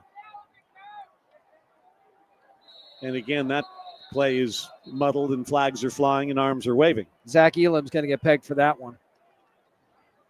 Ball start, offense. Number 62. Zach Elam, didn't he play Tarzan? 5-yard penalty, first down. That's a good question. I'm not sure. Oh, that was Jack Elam. There you go. Maybe they're related.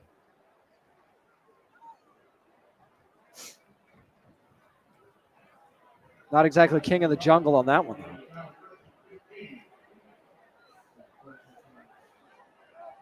If we could see the smoke that's going on in our brains when we're trying to come up with these lines, we wouldn't be able to see. The box would be filled with them. That's very true.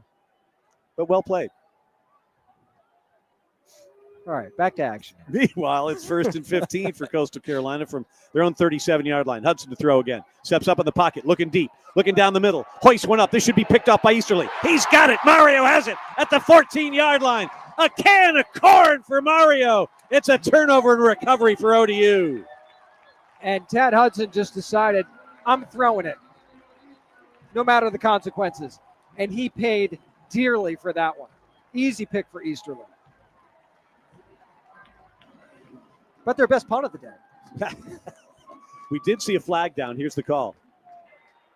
After the interception and during the return, personal foul, horse collar tackle, Coastal Carolina. That 15-yard penalty will be added to the end of the run. First down, ODU. So Monarch should have it about the 30-yard line after the Mario Easterly interception. And again, he played the wide receiver right there, and he went down there and is thrown right at him. And it was dropped right in the bucket to him, too. Actually, that was more of a face mask than a horse collar tackle. Thought he might have grabbed the hair of Easterly there. But where do we start calling it the horse collar? And when were horses abused with collars? What's going on with you see the Clydesdales will wear those big collars sometimes. So that's why it's referred to as a horse collar. It is when you actually get your hand inside the back of the jersey and pull downward, or the side of the jersey and pull downward, hence being the horse collar tackle. So have we seen horses grabbed by the collar and that harming the animal? I would like to think not. First down, Old Dominion from the 29-yard line. Play action pass. Joseph airmails one out of bounds to the far side. It'll be 2nd and 10. Not too expensive there. No. We all having fun? We enjoying ourselves? It's hard to not have fun right now. Again, right? what we're doing is trying to just make everybody have a nice Saturday evening. Yeah, setting the mood. It's comfortable here in Norfolk. Right, we aren't swimming for our lives like a week ago. From the 29, 2nd and 10. Play action pass. No, he hands it off this time. That's how this offense is effective, because you don't know what they're going to do, and the pile keeps moving forward like a glacier. There were no tushes being pushed there, but that was Traquan Jones being pushed about 7 extra yards. Wow. To make this thing 3rd and short. You talk about the Monarch offensive line. They showed their power there. 3rd down and 1. Quick snap, handed off. Trouble finding his way to first down yardage. Oh, the second effort right there, and picking and choosing and finding his way to where he needed to be. Well done. Markai James doing his best Le'Veon Bell impression there, just kind of picking and choosing his lane for the first. 1st and 10 from the Old Dominion 40-yard line. Monarchs on top, 17-0, moving right to left with the white helmets, Hudson blue jerseys, and white pants with the blue stripe up the side. Key to the uniform here tonight, the blue stripe up the side. If it's just white pants, it's boring and hard to clean. So here we go. Play action pass. Joseph looking near side. Now over the middle, wide open, Naeem Abdul-Rahim Gladding. First down, Old Dominion at the 32. And that is a great play by Gladding. It was supposed to be a go. He adjusts it at the last minute to a post. Nobody in the middle of the field, and Colton Joseph saw him. Talk about chemistry between quarterback and receivers. That needs time to build up, but that's the product you get from it. Here we go with a running play, and this is James inside the 25 to the 23 with a flag down. Going to be a hold against the Monarchs. Holding, 75 offense. That's a 10-yard penalty. Replay, first down. First penalty of the night against Old Dominion.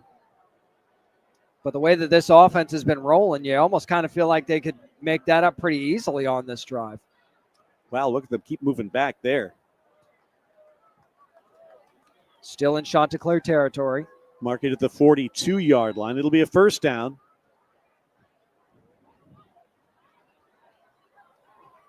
Joseph with James to his right. 2 wides, 3 wides to the far side, 1 to the near. That's Ja'Cory Thomas, and that's where Colton's looking. Now he rolls to the near side, throws back over his body, completes to the 37-yard line. Head down, nice gain down to the 33-yard line. That's James. He sort of leaked out of the backfield there. Normally they tell quarterbacks don't throw across your body, but there was nobody around James. And this time they'll fake the pass, over the middle pass, caught. Ja'Cory Thomas, first down, 13-yard line. Oh, just the wide receivers are physical enough to create the space. Joseph accurate enough to find the target, and bam, move the chains. And they cannot stay with these receivers on the outside right now. This Coastal Carolina secondary is struggling. 6:18 turning clock, second quarter, 17-0 Old Dominion. Monarchs looking for more in the red zone as they head toward the student section to our left. Joseph over the middle, pass, caught, touchdown, Old Dominion. Is that Naeem Abdul-Rahim Gladding? Yes, it is, and I didn't know he had those kind of moves. Nice dance celebration there from Gladding, and there's a lot of glad going on in that student section right now. Wow. 23-0 Old Dominion. 6:05 to go in the first half. Again, you just get your leverage and you go down and get it, and Joseph puts it right where it needs to be. And the middle of the field's been wide open all day long for these receivers. Riley Callahan on for the extra point.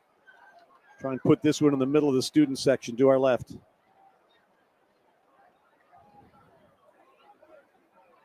This kick is good. Into the checkered flag sign. And the Monarchs have built themselves a 24-0 lead with 6:05 to play, second quarter. Happy night for Monarch Nation here in Norfolk, Virginia. See what the Chants can do to answer, try and stem the tide, slow some of the momentum before halftime. We'll find out if they can when we continue on the ODU Sports Network.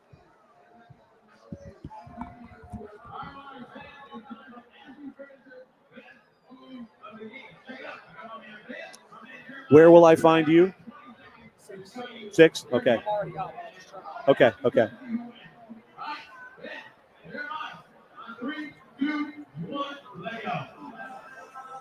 Uh-oh.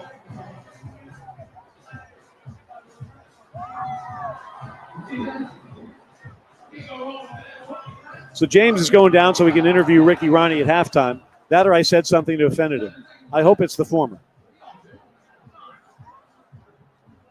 3, 2, 1. And keep in mind, if James Witham in any way cannot perform the task he's been assigned, Al Foreman will take over.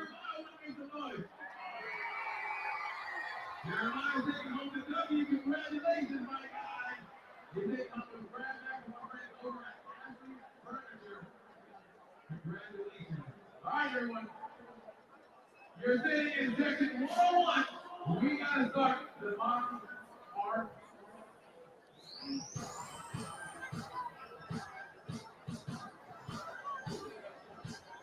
As you arrive, we'd like to wish a very happy birthday to ODU Rector Murray Bear. Happy birthday to Murray. All right, let's run together, everybody. You're sitting in section 101. Let's start the bottom. Fans, every sack is a sack to give back. Food Lion Feeds has donated over 3.8 million meals to local food banks and college pantries through the Food Lion Feeds Sack to Give Back program. For every sack the Monarchs make this season, Food Lion Feeds will donate 1,000 meals to feed our neighbors in need right here. No sacks for either team yet this evening. Number 18 for Old Dominion is reporting wearing number 84. But the Monarchs have been doing a lot of celebrating as we get the wave going on here at Kornblau Field. They lead at 24-0.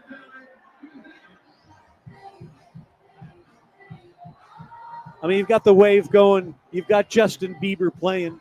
What more can you ask for on a Saturday night in Norfolk? Wonder how long it took him to write this song. Baby, baby, baby, oh. Baby, baby, baby, oh. Baby, oh. Here's the kick from Callahan, right to left. Line drive toward the near side, and that will hit on the O in Old Dominion, the first one. And that's a touchback. And the Chanticleers will see if they can get something going with all 3 timeouts and a 24-point deficit to work against.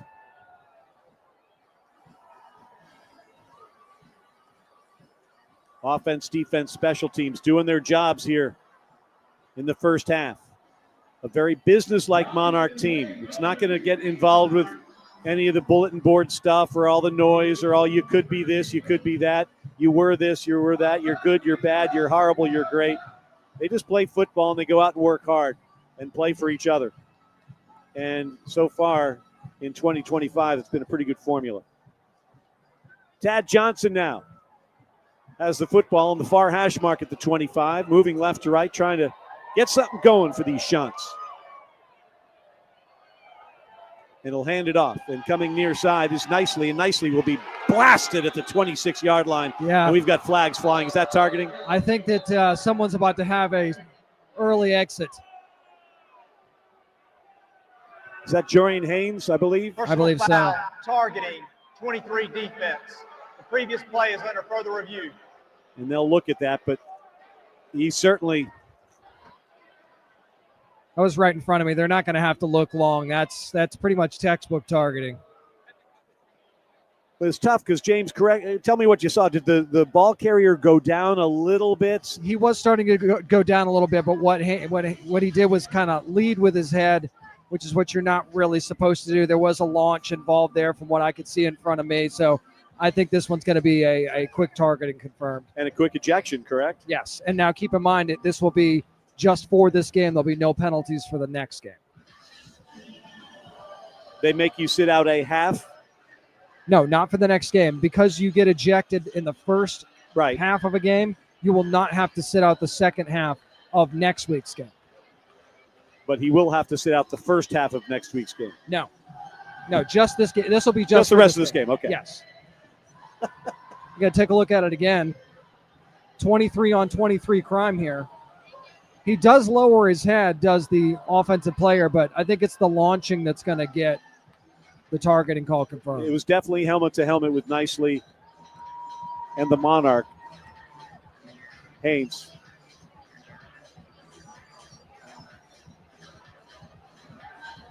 And Coach again, Ronnie's going to plead his case, but I think this is a losing effort here. Both were going down to the ground, but helmet to helmet, and a launch is a launch. And that's one of those things. I mean, whether you like the rule or not, you got to learn that. You got to adjust as a defensive player. It's hard once you're committed to pull up, but that's kind of what you have to do. It's very hard, especially at those speeds too. How's the vibe down there, James? Monarchs have a 24-0 lead with 6 minutes to go in the half. There's a lot of vibing, a lot of dancing going on. You see a lot of parents brought their kids out. The kids are having a blast. Student section is rocking over there. It's a little bit fuller on below us than I would have thought from our vantage point. So that's a good sign on this side, on the Monarch sideline. And weather-wise, what are you feeling in terms of temperature and wind? It's gorgeous. There's really no wind to speak of. There's a nice little chill in the air. This is what fall's supposed to feel like. And what do we call that moon? You're from New Hampshire. You know what all the moons are called. What do you call that? That is we're just shy of a full moon right now, actually. You could, depending on how you feel that the cloud cover is, I think you're a full moon. The targeting is upheld with the crown of the helmet. Number 23 has been disqualified.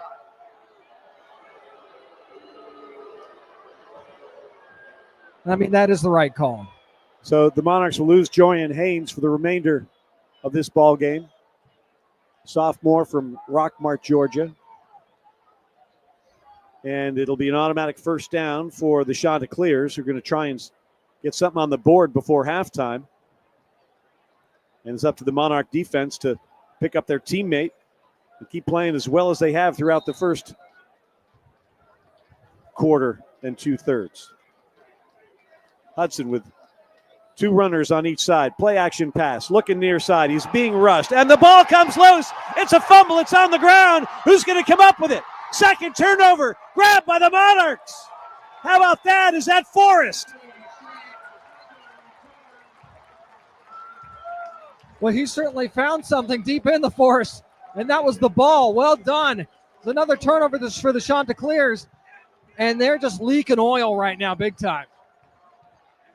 Jackson Forrest, the linebacker everybody's buzzing about for his potential, the true freshman out of Concord, North Carolina, comes up with a recovery, and the Monarchs are in business. And while the Chanticleers thought they might have been getting on the board to tighten things up late in the second quarter, the Monarchs have other ideas with the second takeaway of the day. And you're right, that's really his first big play as far as turnovers are concerned. He's been making plays since he's been getting into the rotation with all of these injuries, but that's almost like his welcome to Monarch Nation moment right there. Monarchs will have the football, 1st and 10 from the Chanticleer 27-yard line, moving from right to left toward the student section. And that's turnovers on back-to-back drives now for the Chants. Monarch cashed in with a touchdown to Gladding last time.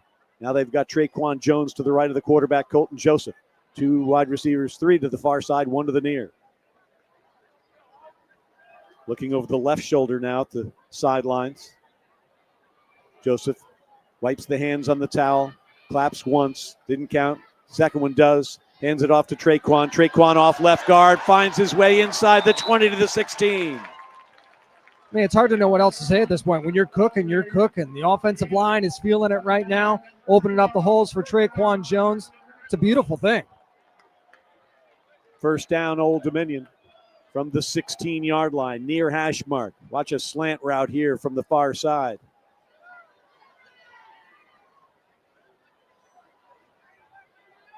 Traquan to the right of Colton on the first down snap. Joseph Rolls to the far side. Has Traquan Jones open. Does he go down and get it? No. Faked it to Jones. He went into the end zone. Colton rolling right. Just not enough air underneath it. And it'll be second down. And he lost it at the last possible second. He had it for so long, and then the ball pops out right at the end. Oh, and the pyrotechnics go off and all that. Yeesh. What they're trying to say is that he was down before the ball came out. That's the argument from the Monarchs anyway. Denied. Second down and 10 from the 17-yard line. Joseph comes near side this time toward Thomas, and that's incomplete.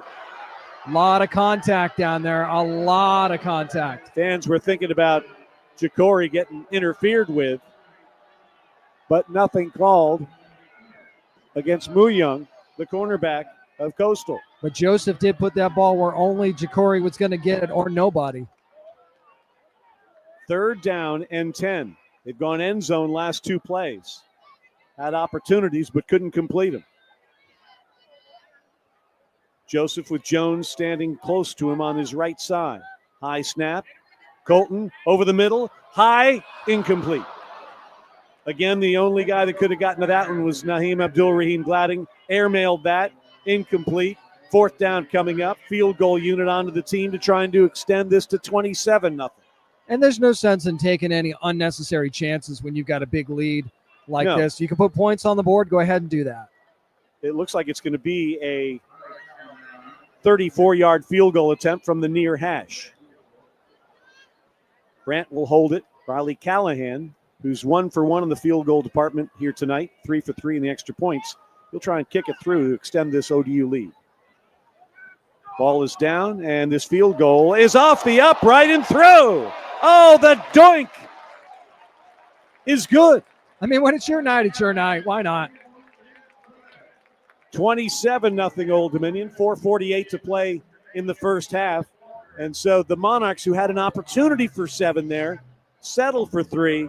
But the key thing is the defense drew the turnover, and the offense cashed in a bit. And, I mean, you automatically get a 10-point flip off of Coastal Carolina turnover. So, I mean, if you're the coaching staff, you'll take that.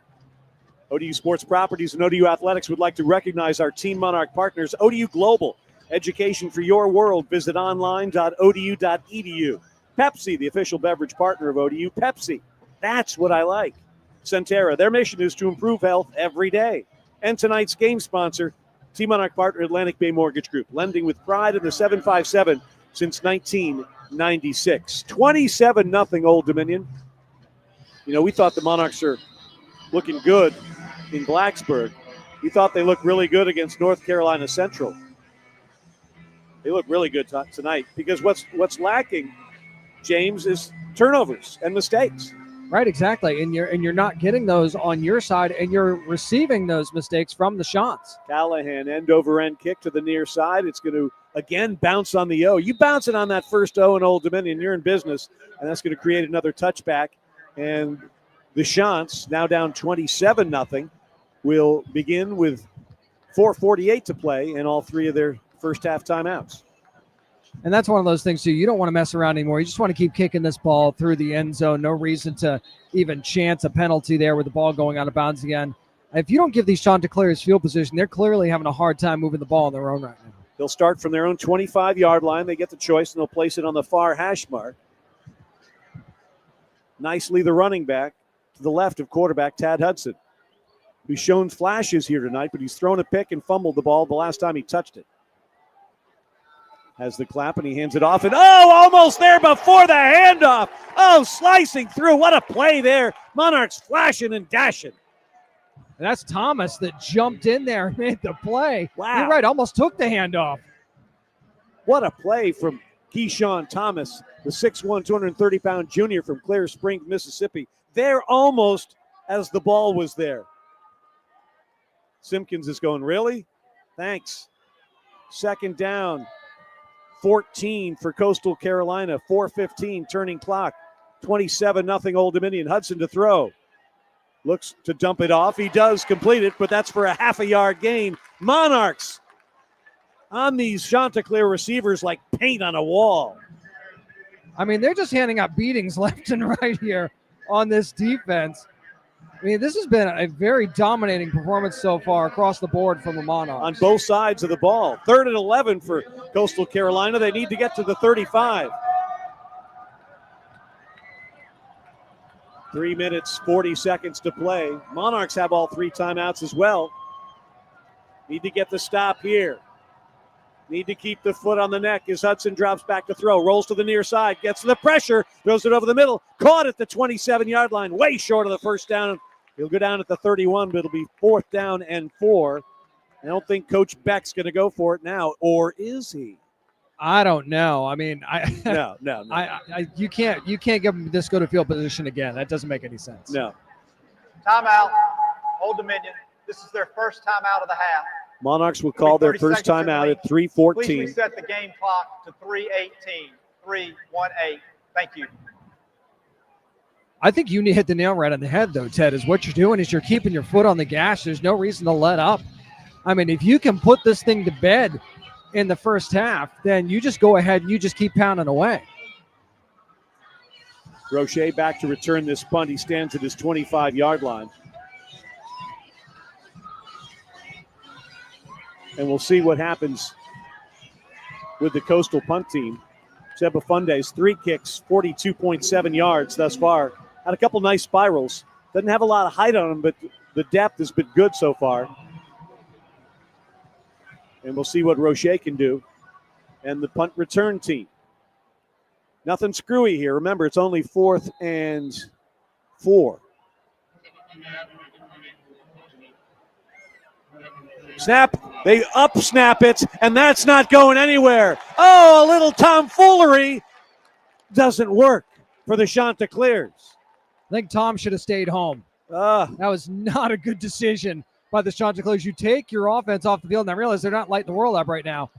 But to try a fake in that position, and it was kind of a lazy fake, quite frankly. I mean, it's almost like it surprised the up guy who they were snapping it to. He drops the ball, and then looking like a herd of one rhinoceros, not getting very close to the Serengeti, if you will. Well, and the problem is, if you look at it again, they get the snap off, and his blockers that are supposed to be helping him out beside him don't move at all. So the guy that actually receives the ball starts moving before his blockers do, and that just blew everything up. So the Monarchs will take over with the 1st and 10 from the Coastal Carolina 28-yard line. Ball on the far hash mark.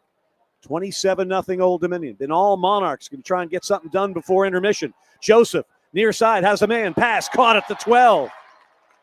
Gladding driven down at the 17. We'll see where they mark the forward progress. Enough for a first down and more. And at this point, this Coastal defense just has to be gassed. They'll mark it at the 10-yard line. 1st and goal, Old Dominion from the near hash mark. Joseph, pass, caught, Gladding puts his head down. Burrows, leans, touchdown, Old Dominion. Oh, Naheem Abdul-Rahim Gladding, his 3rd touchdown of the half.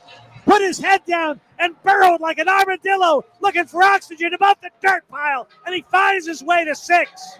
Who needs a drill to open up that new hole at the HRBT? We could just use Gladding. No doubt about it. And it's 33-0 with 2:48 to go in the second quarter. Holy smokes. I think it's safe to say the route is on here in Norfolk.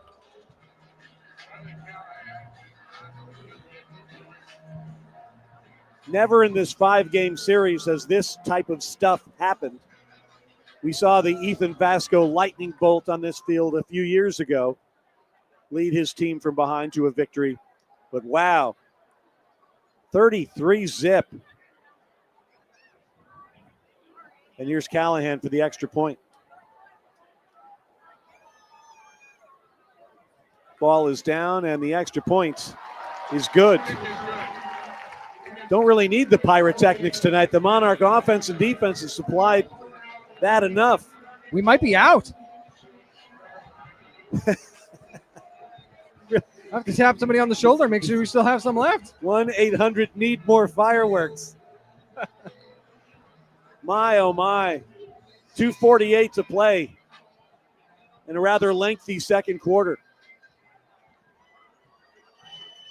2 plays, 28 yards, 26 seconds. And the key thing for the Monarchs here, James, I think if we take a half a step back, is the fact that you've got to be pleased that this team is taking advantage of the other team's mistakes. When you're getting the interception or the fumble recovery or the stop on fourth down in the red zone, you're scoring after it. And not just scoring, but scoring touchdowns after it, because that is when the turnovers mean even that much more. The points off turnovers, how many times do you see it? How it can make a huge difference in games, and the Monarchs are certainly capitalizing on that here today. Callahan kicking off right to left. He's had a couple of touchbacks last two kickoffs. This is a shorter kick that will be fielded at the goal line. They'll bring it out from there across the 10 to the 15. A gap opens, but brought down at the 25-yard line is Malcolm Giles, and that's where the Shots will begin their next series. They've got 3 timeouts remaining. Monarchs have 2. 2:43 on the clock. Monarch football halftime report coming up. James is down on the field. He's going to talk to Ricky Ronnie here in a bit. We'll run down some stats for you. Richie Somerville will have the scores from around the world of college football, and knowing Richie might sneak in some baseball playoff scores for you. It's all coming up. Monarch football halftime report. Also a special interview with our friends from Atlantic Bay. That's some really good advice for those of you at this time you're thinking about maybe refinancing or maybe purchasing a home. That's Chanticleers could use some advice right now. Yes, exactly. Here's a handoff straight up the middle and getting about 4.5 yards nicely on the carry. Second down coming up. And I really think all both teams want right now is that clock just to get to zeros. 34-0 Old Dominion. Second quarter. Remember, Coach Beck knows they get the ball to start the second half, so I think that they've got it. They just have to show they can sustain a drive at this point. They haven't been able to do that at all. Simpkins was the carrier there, James. Sorry, he had to hop off the field. Nicely back on now for Coastal Carolina. And you don't want to see your best running back hopping off the field, not putting any weight on that right foot. Looks like we'll get to the 2-minute warning because of that.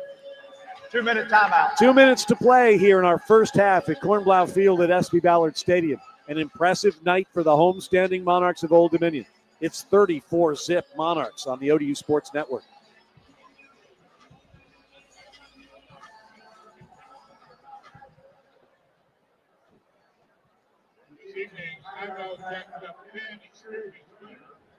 Stephen Riley. Hospitality, sideline experiences, and other football network. Receive a timeout and experience.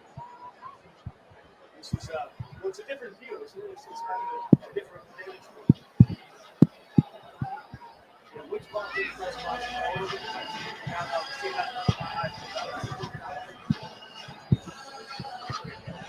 All right, on your feet, we're going to see those knees move.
Two minutes to play in the first half here in Norfolk. Old Dominion 34, Coastal Carolina nothing. Check out this drive stuff. For Coastal Carolina, this is their drive chart. Punt, punt, punt, interception, fumble, loss on downs. For Old Dominion, touchdown, punt, field goal, touchdown, touchdown, field goal, touchdown. Taking advantage of your opportunities and just laying the wood here tonight against Coastal Carolina. And we've talked about this, James. This Monarch team is a little different than we've had before. They aren't going to listen to the noise. going to go into the locker room at halftime and say, this is what we need to improve upon. And this is how we get better. And they're going to keep their focus there. They aren't going to get lost in the shuffle of all the, oh, you're so great, or you're so bad. And I think that's one thing about this team that is unique. Absolutely. And they just played their game and block out the rest of the noise, and that's it. And that's, getting results. 2nd down and 6 for the Chants from their own 29-yard line. A handoff, and spinning his way to the 34 is nicely. Nice second effort there, bringing up 3rd and short with a minute 51 to go, and Ricky Ronnie will take his second timeout. ODU. So much for the That's their second foot off the gas, and you got to love it, Well, and not only that, how much confidence does that show that Ricky Ronnie has in his defense? It's 3rd and 1, 151 left, and he's calling a timeout. That's a good point. I mean, that's just the kind of performance that this defense has put on up to this point. And again, Coastal Carolina's inability to convert on these 3rd and shorts has been very apparent in this second quarter, especially. Total yards. Coastal Carolina 83, Old Dominion 364. In the first half. 364 yards in the first half. Passing is almost yards. Unheard of. Passing yards, 289 to 45. Wow. 15-6 in the first down department. Average yards per play, James brought it up earlier. For Coastal Carolina, they average 2.5 yards a play. The Monarchs are averaging 10.1 yards a play. Here's the 3rd and 1 for Coastal Carolina. From the 34. Trying to move the chains. 1:53 on the clock in the second quarter. They're down 34-zip. To throw for it. This is trouble. Near side. Oh, almost picked off, but it's incomplete. Great diving effort there from McHenry Stanger. Man, he had a hand on that. He almost brought it down. Another big play by Steiger. Steiger, who just leaves his feet to make the play. And that'll bring up a 4th down. Interesting that he didn't try and roll Hudson out, maybe try and run for it. But he tries to throw for it, and just a great play from Steiger kept it from happening. And their best play, really, for Coastal Carolina has been when Hudson's been on the move, whether it be via his legs or the pass. I'm surprised they didn't do that either. 4th down. Monarchs are coming after this thing, and they don't, but it's a low punt that rolls inside the 30. It's like James on the driving range. First time he's grabbed a club in 6 months, and he tops it, and it rolls. But it's a rather effective roll, and he gets it to the Monarch 26-yard line, and that's where the Monarchs will have a first down with 108 seconds to play in this first half, leading Coastal Carolina 34-0. I mean, that's a shankopotamus right there. That one was really bad off the side of his foot. I'm actually glad that didn't end up hitting a Monarch. That's how ugly it was. Well, and I think the jockeying around that they did on the line of scrimmage, James, showing that they're going to put some pressure on, might have rattled his cage. And all 3 phases of the game right now going wrong for Coastal Carolina, and all 3 phases going right for the Monarchs. It's a perfect storm. From the 26-yard line near hash mark, moving right to left, Colton Joseph and the Monarchs with the white helmets, Hudson blue jerseys, white pants. And you hand the ball off, and shimming his way, Markai James to the 29-yard line, bringing up 2nd down and 7. Clock's turning. Empty backfield now. 3 wide receivers to the far side, 2 to the near. Joseph to throw, steps up in the pocket, pumps once, pass caught out of bounds at the 42-yard line. First down, Old Dominion. Nice grab there by Gladding. And that's the key, out of bounds. That'll stop the clock. So now you're thinking, okay, let's see if we can go put more points on the board. Monarchs with 1 timeout remaining and a minute 14 to get things done from their own 42-yard line. Everybody's looking over their left shoulder to get the play. They've got it now with 2 wide receivers on each side of the formation. Joseph claps the hands. Play action pass. Looking big time. Over the middle. Has a man. Pass incomplete. A little bit behind Trey Brown. Extra mustard there. 2nd down and 10. I think Trey Brown's going to tell you that he should have had that one. I mean, I'd agree. I think that's probably the first drop we've seen from a Monarch receiver, though, in about 3 weeks. Great point, James. 1:10 to play. 2nd down and 10. Yeah, the clock's not going to be what stops the Monarchs here on this drive. One timeout remaining.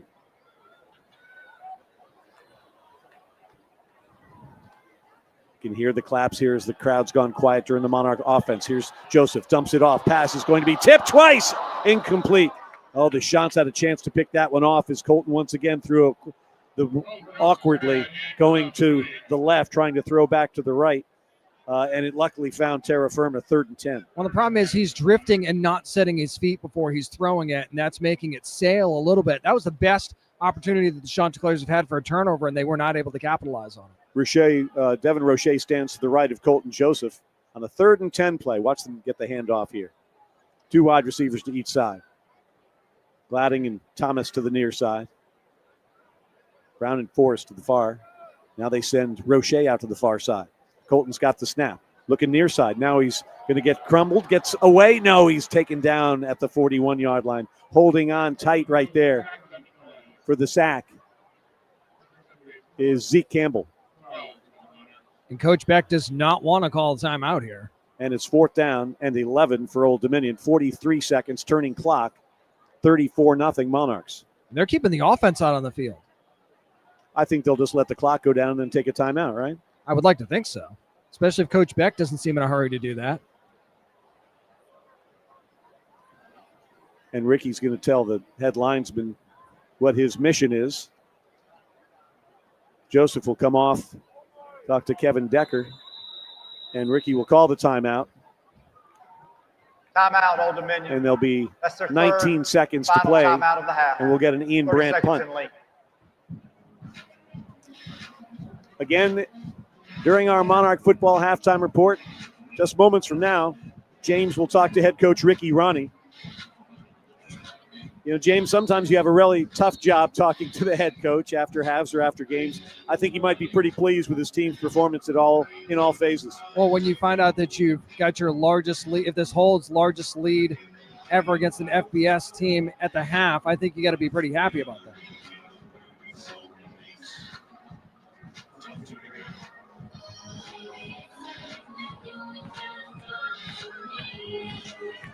Bryson Graves is back to receive this Ian Brandt punt.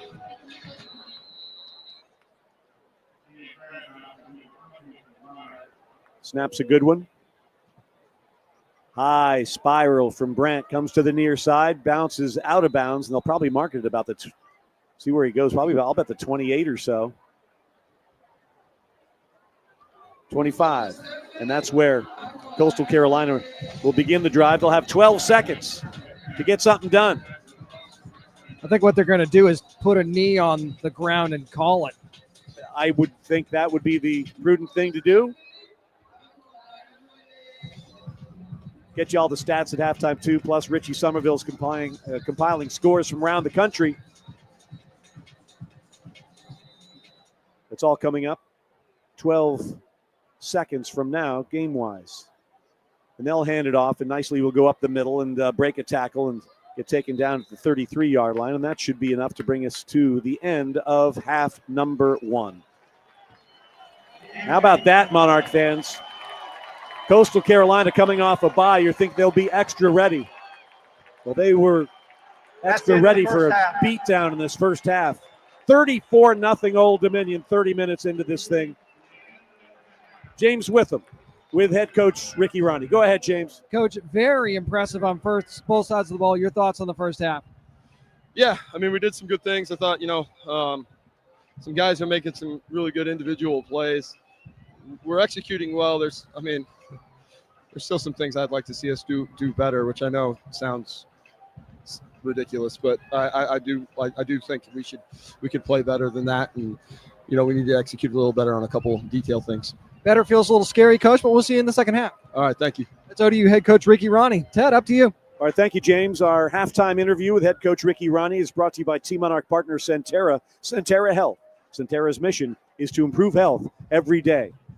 Not sure if you had this one on the bingo card. It's halftime here in Norfolk. Old Dominion 34, Coastal Carolina nothing. This is the ODU Sports Network.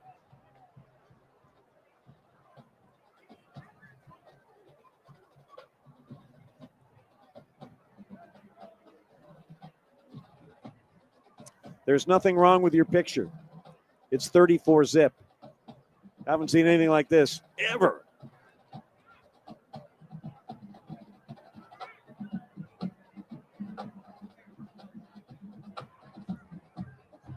Welcome back to Cornblau Field at SB Ballard Stadium, where the Monarchs have themselves a 34-0 halftime lead. You take a look at the drives in this game. Monarchs got the football first, and they go coast to coast. How about 9 plays, 87 yards? Huge pass, Colton Joseph to Trey Brown, set them up inside the 5-yard line. Colton Joseph goes to Naheem Abdul-Rahim Gladding, the first of 3 touchdown receptions for Gladding in the first half, and that made it 7-0. And the Monarch defense just kept turning the Chanticleers away. And after the first punt for the Monarchs in the quarter, after a 3 and out, then they went field goal, touchdown, touchdown, field goal, touchdown, and have built themselves a 34-0 lead. Fans on the field now. We'll get you the individual stats in just a little bit. Also, a special guest from Atlantic Bay Mortgage Group as the lights go out here on a Saturday night in Norfolk. This is a beautiful place, I'm telling you. And it's even more beautiful when the Monarchs have a 34-0 lead at halftime. Everything looks pretty. This is the ODU Sports Network.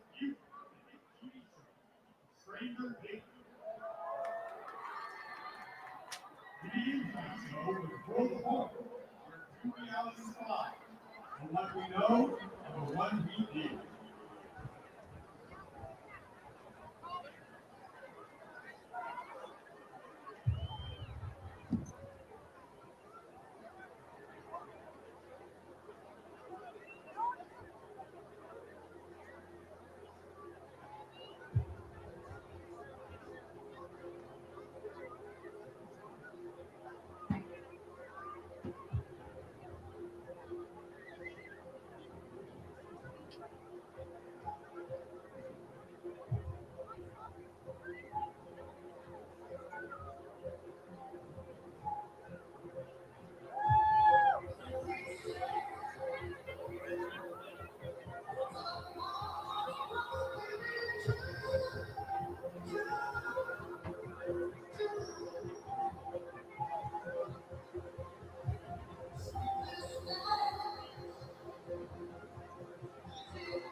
Halftime in Norfolk, 34-0. Old Dominion leads Coastal Carolina. Total yards, Old Dominion 379, Coastal 91. Passing yards, 302 ODU, 45 for Coastal.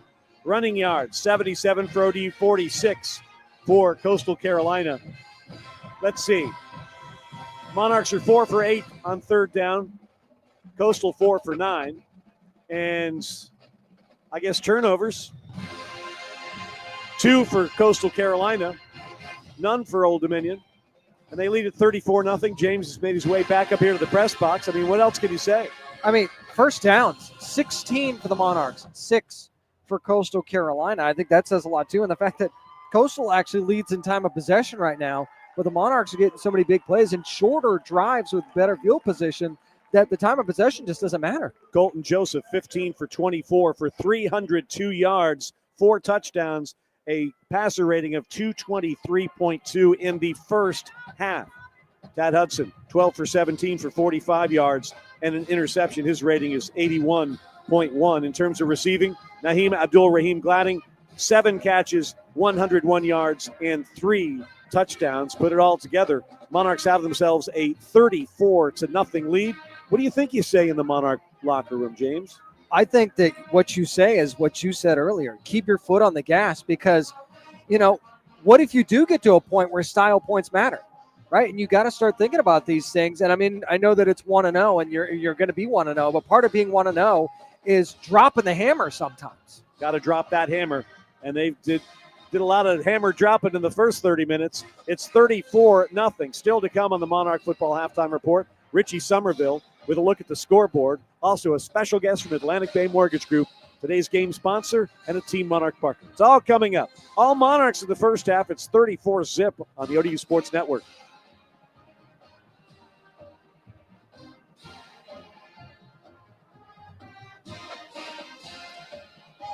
$12:50 on the clock. 12:50. Are we in taped?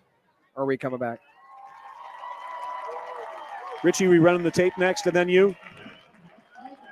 Thank you. Must step off headsets.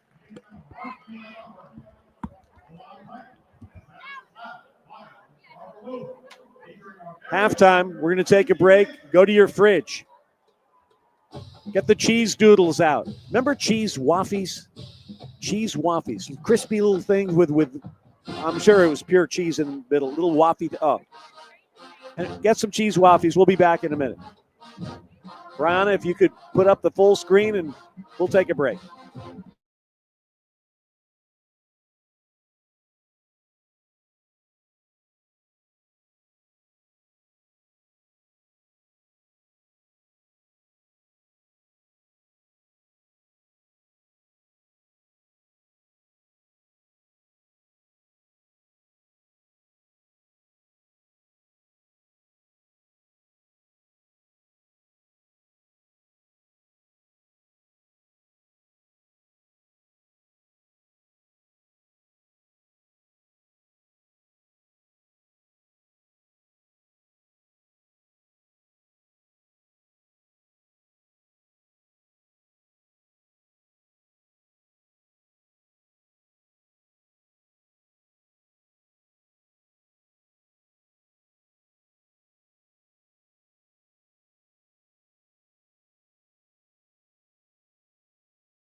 fans, let's take a look at some first half highlights and stats. 7:10. 7:10 on the clock.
Feel all the time.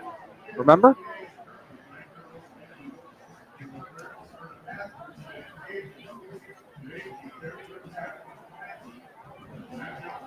I remember a lot of shootouts.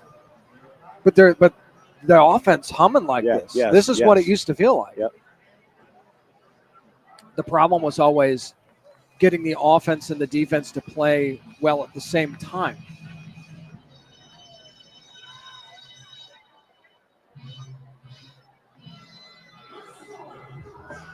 Wow.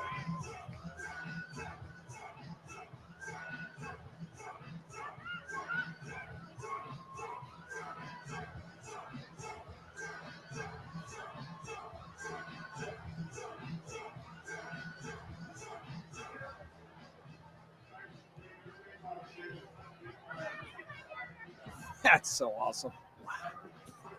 I love that.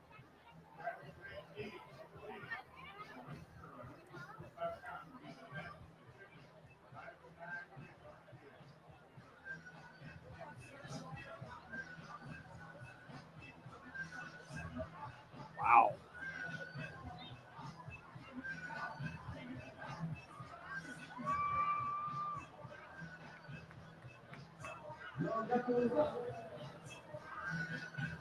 Mic check.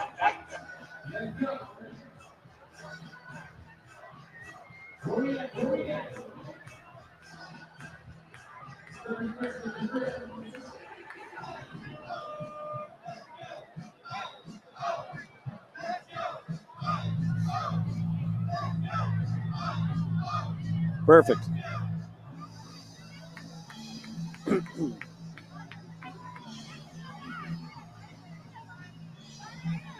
I will tell you that the people that are here are into it. They're very into it.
I could see you being a closet drummer. I could see that.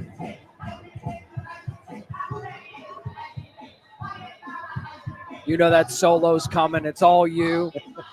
Stretch it out for 5 minutes. That's right.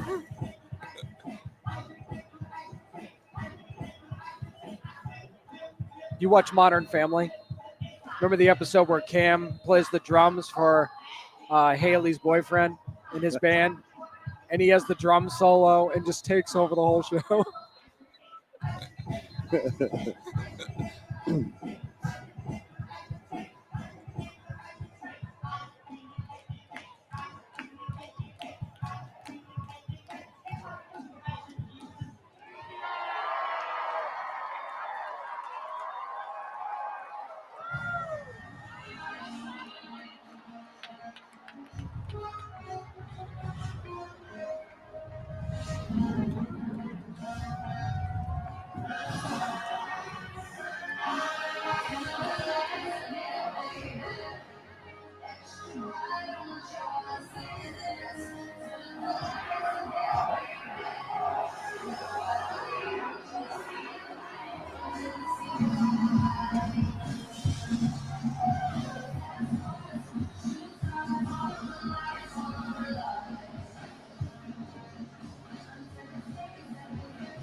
The lights are out here at Cornblau Field at SB Ballard Stadium, doing the just before the second half begins light show.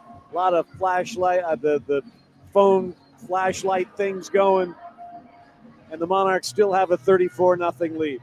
Pretty cool here. Ted Alexander, James Witham, Richie Somerville, back in our Monarch Game Day studios. Wherever you are, we appreciate you joining us. It's been a fun Saturday if you're a Monarch fan, and if you're a fan of the Coastal Carolina Chanticleers, you got to hope your team can just give you a little something in the second half that says, okay, we're okay. We just ran into a buzzsaw tonight. James, what are you thinking as we get set for the second half? I just hope that the buzzsaw is still on full blast, because I think that's exactly what you want to do. Because when you throttle down, you're showing your team, okay, well, you don't have to play your hardest. That's not this team. That is not what these guys do. So I expect a lot more of the same in the second half. A couple of numbers from the first. The last receiver to have 3 touchdowns in a game was Ali Jennings in 2022 against East Carolina. 34-0, the largest halftime lead since 34-zip against Hampton in 2021. This is the largest halftime lead against an FBS team. And Joseph ties a career high with 4 touchdown passes at the half.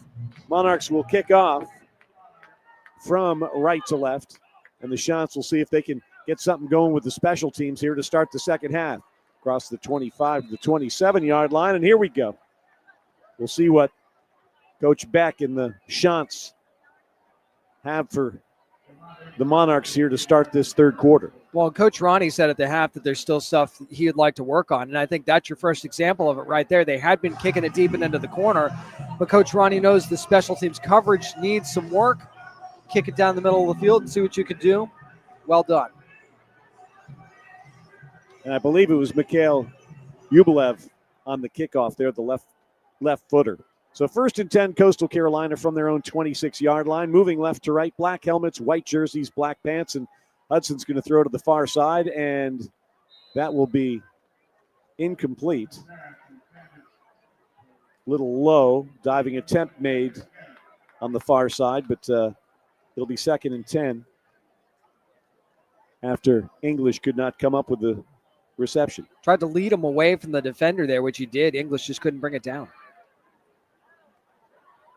3 wide receivers to the near side, 1 to the far. That's English on a 2nd and 10 from the 27.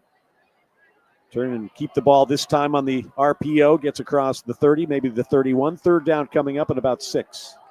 I mean, Tad Hudson only has 45 yards passing in this game, but he's kind of been the best weapon for the Chanticleers offense right now, but I'm not sure that's also a recipe for success if you're Coach Beck either.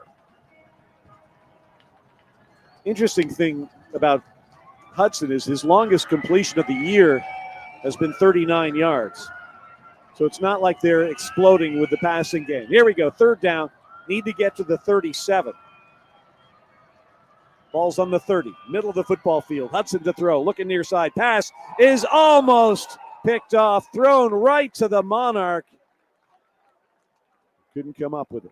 Oh, almost coming up with the third was Jeremy Mack.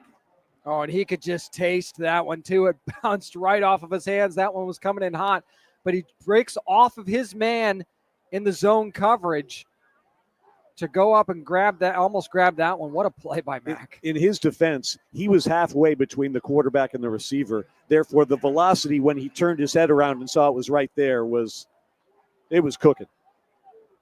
So it's 4th down. Monarchs again doing some juking at the line of scrimmage. And again, in a low punt, this is a spiral that drives Roche back to his 16-yard line. Takes it straight up the gut, 20, 25, 30. Devin Roche to the 35, bounces to the far side, and he will go down at the 34-yard line. And a flag is down on the other side of the field.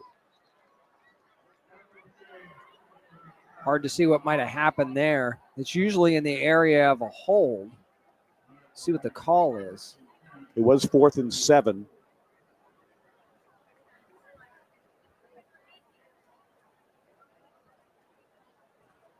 Illegal formation, defense. Someone was lined up over the snapper. We'll see if Coach Beck wants to take it and kick it again or on the return. You'd think he'd want to kick it again. I'd kick it again. Would make it a 4th and 2. We'll replay 4th down after the 5-yard penalty enforcement. Now, usually what you see there, if you're watching football on television, a lot of times you'll see the umpire come up and scoot one of the guys over if he is over the long snapper. Did not see that happen there. Correction. Coastal has chosen to decline the penalty. So that did not happen there. That's the penalty. So the Monarchs will have their first possession of the second half, leading 34-0 with 13:55 to go in the third.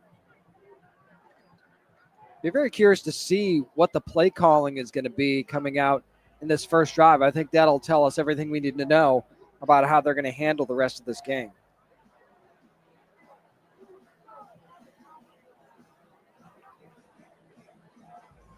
Traquan Jones, 10 carries, 61 yards in the first half. He stands to the left of Colton Joseph. As we mentioned, was 15 for 24 for 302 and 4 touchdowns. Here they hand it off to Traquan, and he busted up the middle across the 40 to the 43-yard line. You know, these aren't straight line runs, James. He's sort of, you know, if you saw the vapor trail on the way he's doing his business. And there's Jones down on the field after that play. Zigging and zagging. And among the athletic trainers attending to Traquan is head coach Ricky Ronnie. You hold your breath a little bit here if you're Monarch Nation. Take a timeout. 34-0 Monarchs. Traquan Jones on the field, and they're going to help him up. He looks like he's okay. We're back in a moment. Monarchs in control here in the third quarter on the ODU Sports Network.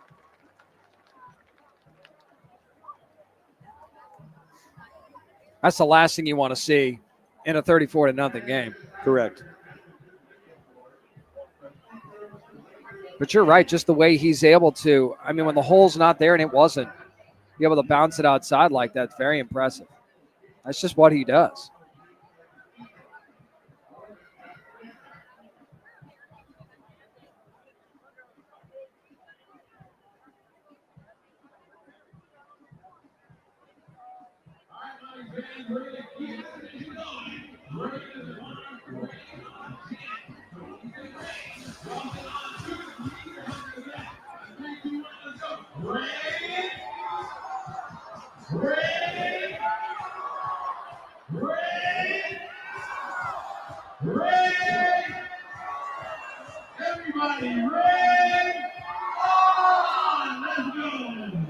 Have we been doing the rain on flag all year and I just missed it until today? I had not seen it until right now. Okay, I thought I was imagining things. Thank you. I feel about 5% less crazy than I did a minute ago.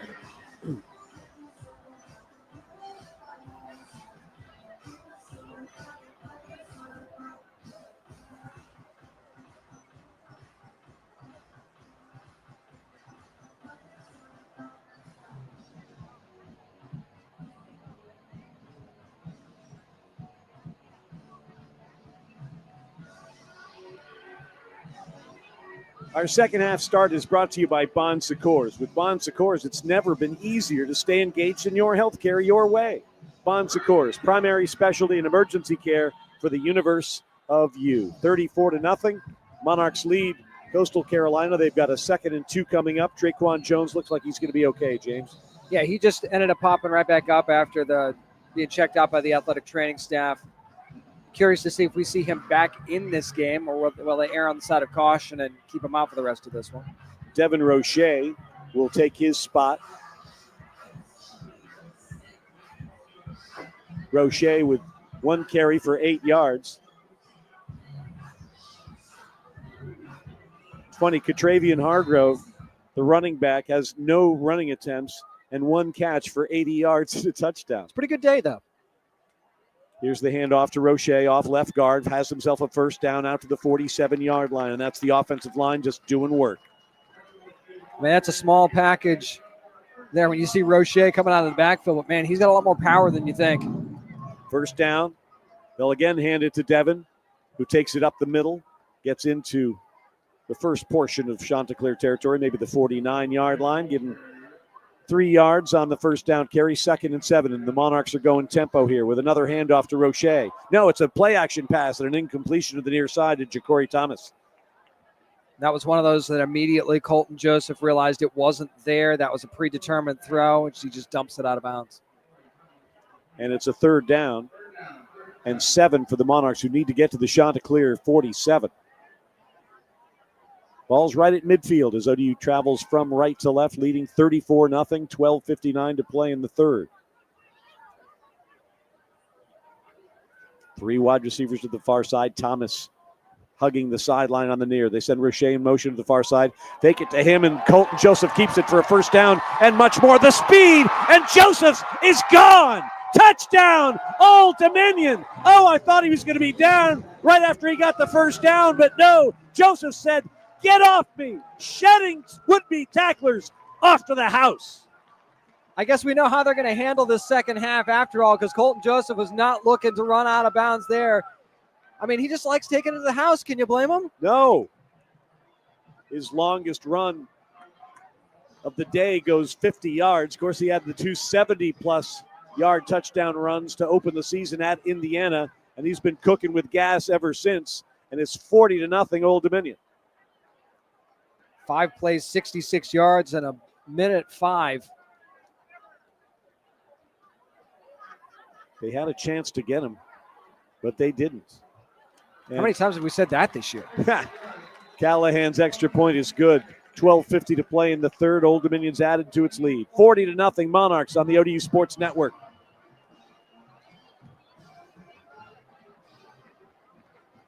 Every week. Offside defense, number 8. That penalty's declined. Point is good.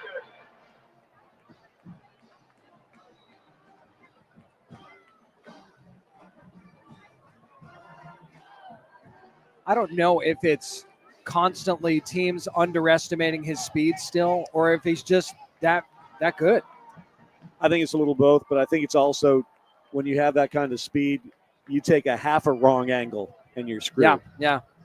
Especially when you're spread out like that. And that's part of the beauty of how this offense is designed, because you're putting guys in places where they have to go a country mile to catch up with whoever has the football.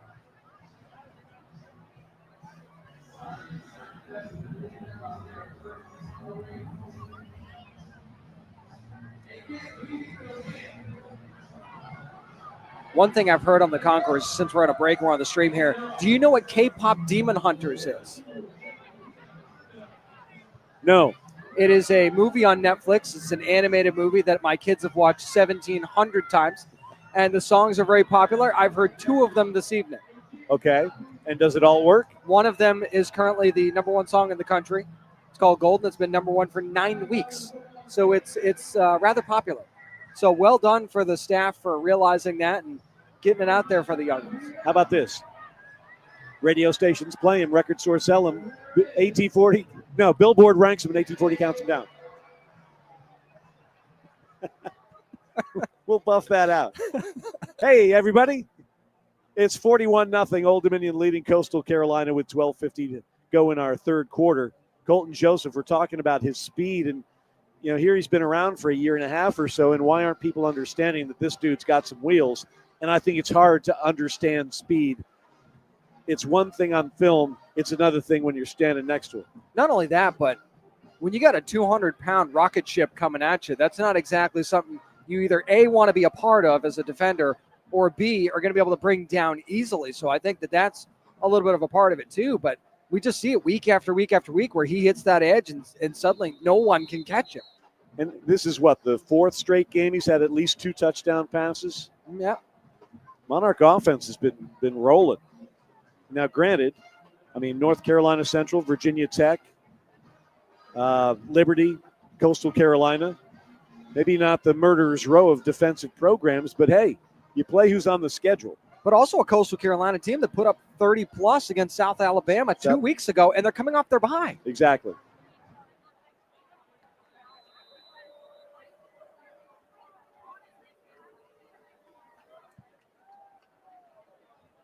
This kickoff is going to be a touchback as it hits the L in Old. And at this point, if you're Coastal Carolina, you just have to kind of get to the point of, what do we want to work on going forward? Because you're down 41-0, 12:50 to go. I think it's safe to say you're not coming back in this one outside of some major screwiness going on. So now you're just trying to work on your offense and see just what's working for you. Because right now, the answer to that is nothing. Well, how much on both sides you're saying we don't want to get anybody hurt? And sometimes when you take your foot off the gas and don't play all out, you are more likely to get hurt. Right, and you're still working in a new quarterback. Hudson still needs the experience, so I think you just gotta run your offense here and see what the kid's got. 3 wide receivers to the far side, running back to the right of Hudson, and he hands it to him. This is nicely trying to take it off the far end, and Forrest says, "Not this time, my friend." No gain on that run to the far side. Not this time, or many other times. Matter of fact, that's Nicely's 4th carry. He gets stopped at the line of scrimmage. 4 carries for only 10 yards for Nicely. 49 rushing yards for Coastal Carolina as we have 12:29 turning clock, third quarter action. Monarch defense just gave up 210 yards a week ago to Liberty. They've given up 95 to the Chanticleers. Back to throw is Hudson. He'll keep it himself and roll right up the middle, and the flag flies. He slides down to the 37-yard line. We'll see what the flag is. A couple Monarch getting puffy back there. Holding, 57 offense. That's a 10-yard penalty. We'll replay second down. Gotta love DeAndre Lynch. Got the shirt out, grinding his way, putting the pressure on the quarterback. He was the one held there. He's up 41-0, and he came up barking at the official like they were down 41-0. I mean, it still means something to these guys. Second down and 20 for Coastal Carolina from their own 15-yard line. 12:05 to play in the third. 41-0 Old Dominion. Now the 6th penalty on the Chants. And here's Hudson, bobbing like a boxer over the middle. Pass is going to be almost intercepted. Threw it into the traffic. Intended for Mega. And a lot of Monarchs had their paws on that one. Well, now you know why they were a -6 coming in and the turnover margin. He just tried to fit that one in there, and that is one of the knocks on Hudson is he is not afraid to try and fit a ball into a tight window. There was no window there, and he tried it anyway. Just a redshirt sophomore, a transfer from North Carolina.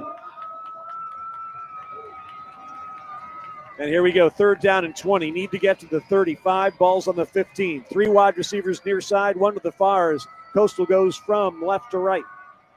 Hudson with the football. Looking, pressured, slings it off near side. Pass is caught at the 13. A lot of yards to make up, and not able to do that is Edwards, and it'll be 4th down. Interestingly enough, this is the second week in a row the Monarchs have faced a North Carolina transfer. Merdinger for Liberty last week was also a former Tar Heel.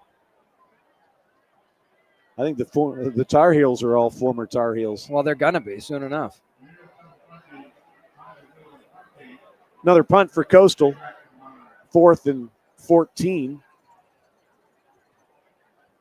Flags are flying again. Was this another screwy formation? Remember, it's 4th and 14. This is a short punt that's downed at the Monarch 42-yard line, and if Coach Beck has a chance, he's going to kick this over. I think they're going to catch the Monarch off. No, you're right.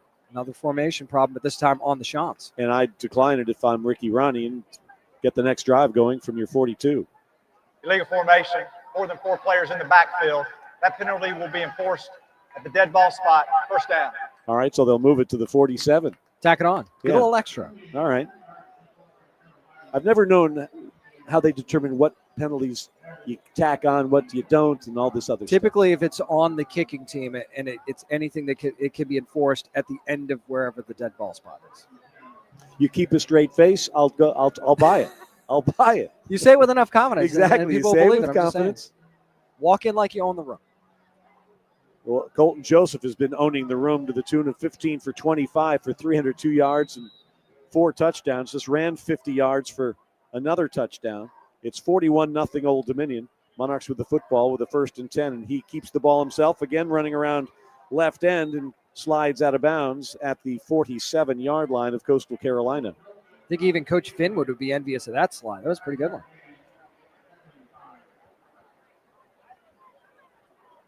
Traquan Jones back in the lineup, which is good after went down for a moment. He stands to the right of his redshirt sophomore quarterback, Colton Joseph. 41-0 Old Dominion, 10:37 to play in the third quarter. This time he'll hand it off to Traquan, and Traquan has another chunk of yards inside the 40, about the 39. First down, Old Dominion. And again, that's kind of what he does. You just want to put this into the meat grinder. Turn this game into hamburger.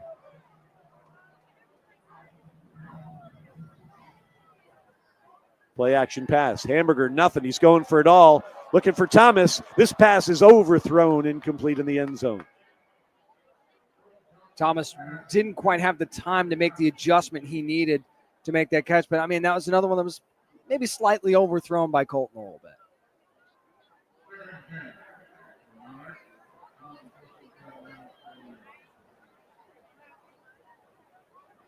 Dawson Johnson into the ball game, split to the near side with Gladding. 2 wides to the far with Jones to the right of his quarterback on a 2nd down and 10 from the Coastal Carolina 40-yard line. Joseph keeps it himself, goes around the right end, 35, and he'll scoot out of bounds at the 30 with enough yardage for the first down. And that was another one where you got a defender one-on-one, Jaden Bryant for the Johnson. It's like, what am I supposed to do? You're not going to catch up to that guy as a defensive end by yourself. TJ Johnson into the ball game. Saw him catch a touchdown last week. He's one of 3 wideouts to the far side with Thomas to the near. 1st and 10 Old Dominion from the 30 of Coastal Carolina. And they hand it off, and Jones is down to the 26-yard line as a helmet comes flying, a Monarch helmet. That was Skylar Grant. seriously flying. The helmet's 15 yards away from Grant. Pride of Riverbend High School in Fredericksburg, Virginia. So he's got to come out for a play now. Yeah, that came out with somebody was bowling it. Yeah, that was with authority for sure. Pete Weber There you go. slung it out There of you there. go. Oh, don't mess with me on my bowling stuff. I will not doubt you. Especially from yesteryear. I'm Nelson Burton Jr., and you're not. 2nd down for Old Dominion. 7 yards to go. Joseph hands the ball off. James. No, this is Jones. Touchdown, Old Dominion. Traquan with a flag down. Yeah, and I wouldn't shoot off any fireworks. You might want to save them. Illegal formation, offense, more than 4 players in the backfield. 5-yard penalty, replay, 2nd down. And the fans here don't like that one. But they'll take that one off the board. And that's one of those you might get on a wide receiver, because when you got trips right like that and they're kind of staggering them, if there's a receiver that's a little bit too far in the backfield, that's an extra person in the backfield that you might not catch, and that leads to the illegal formation. They'll move it back to the 32 and bring up a 2nd down and 12 for Old Dominion. 9:15 to go.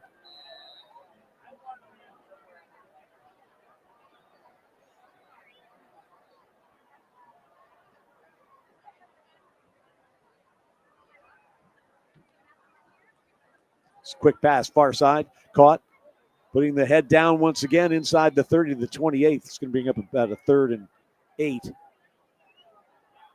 That's Johnson.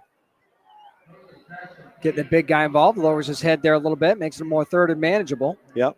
Need to get to the 20 to keep the possession going. They're in field goal range for Callahan as Joseph's back to throw. Pass is going to be, did that catch get made at the 19? Yes, it did. What a play there by Ja'Cory Thomas, and that'll move the sticks. I mean, are we even surprised at this point? If you throw a ball up in Ja'Cory Thomas's direction, he's probably going to come down with it.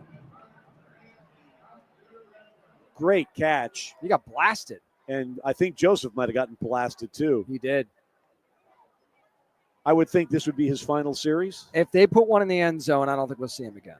8:19 to play third quarter, 41-0 Old Dominion. All Monarchs here on this Saturday night in Norfolk. And here goes Jones, and he's up the middle, and he's inside the 10 to the 6-yard line, just tripped up on his way to the house. That is one of the better jump cuts you're ever going to see. He sees the hole open up just to the right of center and just popped himself right back into it. That was incredible. 1st and goal for the Monarchs, empty backfield, 3 to the far, 2 to the near, and Joseph takes it up the middle, and he'll get tackled at the 4 or 3-yard line.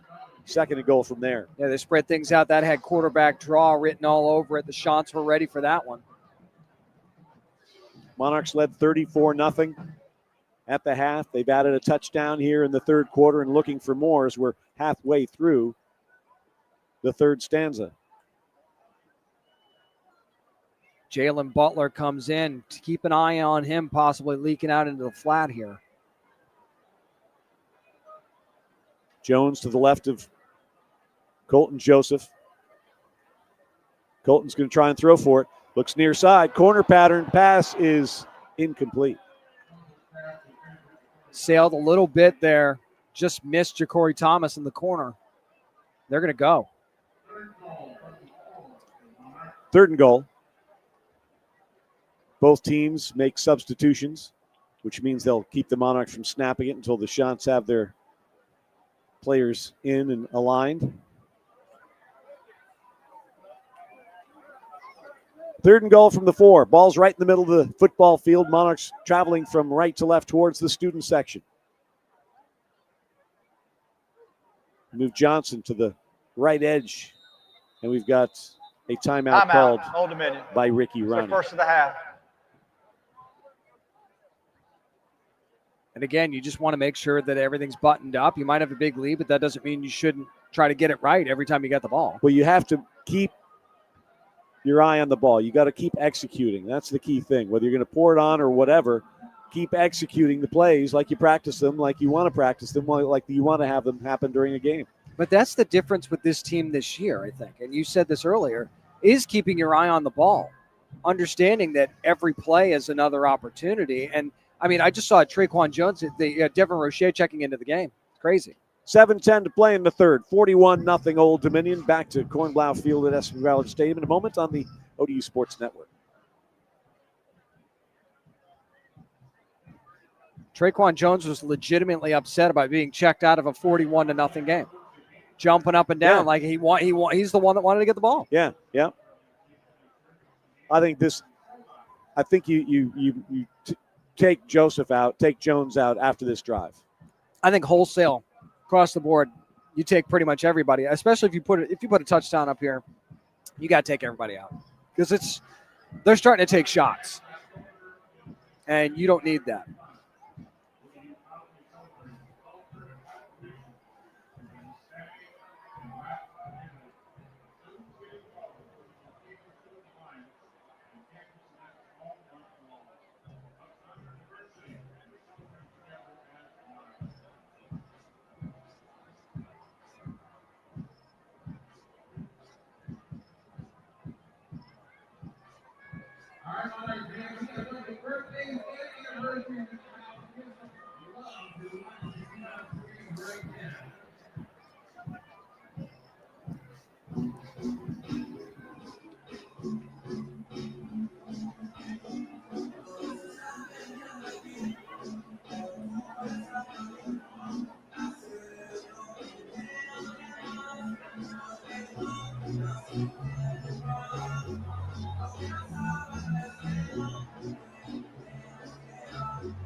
Monarch football. Presented in part by High Val Industries. Visit highval.com for all your hydraulic needs. High Val, proudly serving their customers for over 47 years. Ted Alexander, James Witham here at Cornblau Field at SB Ballard Stadium. Richie Somerville back in our Monarch Game Day studios, keeping track of all that's going on in the world of college football and sports, etc. And wherever you may be on this Saturday, thank you for joining us. We appreciate the efforts of Rihanna Garner. She's producing our streamcast. And for those of you that haven't caught the booth cam, go to the ODU Athletics Facebook page or the ODU Athletics YouTube channel, and you can see James and I in the booth. Different vantage points for your second screen, or it's a way you can grab the audio as well. There you go. All right, here we go. 3rd and goal for the Monarchs from the 4-yard line. Joseph is straight back to throw, looking for his 5th TD pass. Pass is off the hands. Oh, right in the hands. A major drop. Is that Thomas? No, it's Jalen Butler. Oh, you're right. It was right in his hands. Catchable touchdown pass, but didn't happen. It's 4th down, and the field goal unit comes on. But once again, that middle of the field has been wide open for this Monarch offense all night long. What do you think leads to that? Well, it's the threat of the run, especially up the middle. They've been making hay up the middle. So especially if you're leaking the tight end out, I mean, that could be easy money for your pass game if you can hit those. So here we go. Field goal attempt from Riley Callahan. This one will be from the 12-yard line, 22-yard field goal attempt to extend the lead from 41-0. And this field goal is good. He was offside. Yeah, someone was way offsides. And I would think they decline that penalty, but we'll see. Well, you can't get a first down with the offside, so yeah, I think you're right. Correct. Callahan had hit from 27, 34, and now 22. Now, you may be able to force this on the kickoff, though. Offside, number 8, defense. That penalty's been declined. Field goal is good. I'm not going to ask you why they aren't going to enforce that on the kick or anything like that. We'll just get too far down a rabbit hole that neither of us want to travel. Well, let's just go 12 plays, 54 yards, and 4 minutes and 3 seconds. There's your drive summary. 22-yard field goal for Riley Callahan. 44-0 Old Dominion, 7:02 to play in our 3rd quarter. Next week, Monarchs are off to Huntington. Never won in Huntington. Marshall's always tough at home. Storied program. And it'll be interesting to see what kind of performance we get out of Old Dominion next week. And, I mean, if you want to continue exercising the demons here, that's another one that's on the list. Yep, no doubt.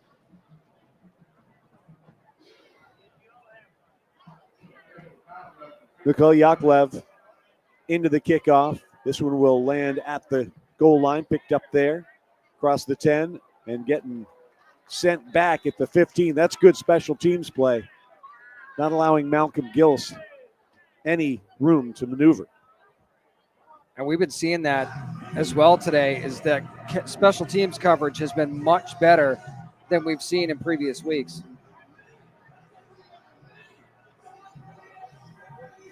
The Monarchs led 10-0 after 1 quarter, 34-0 at the half.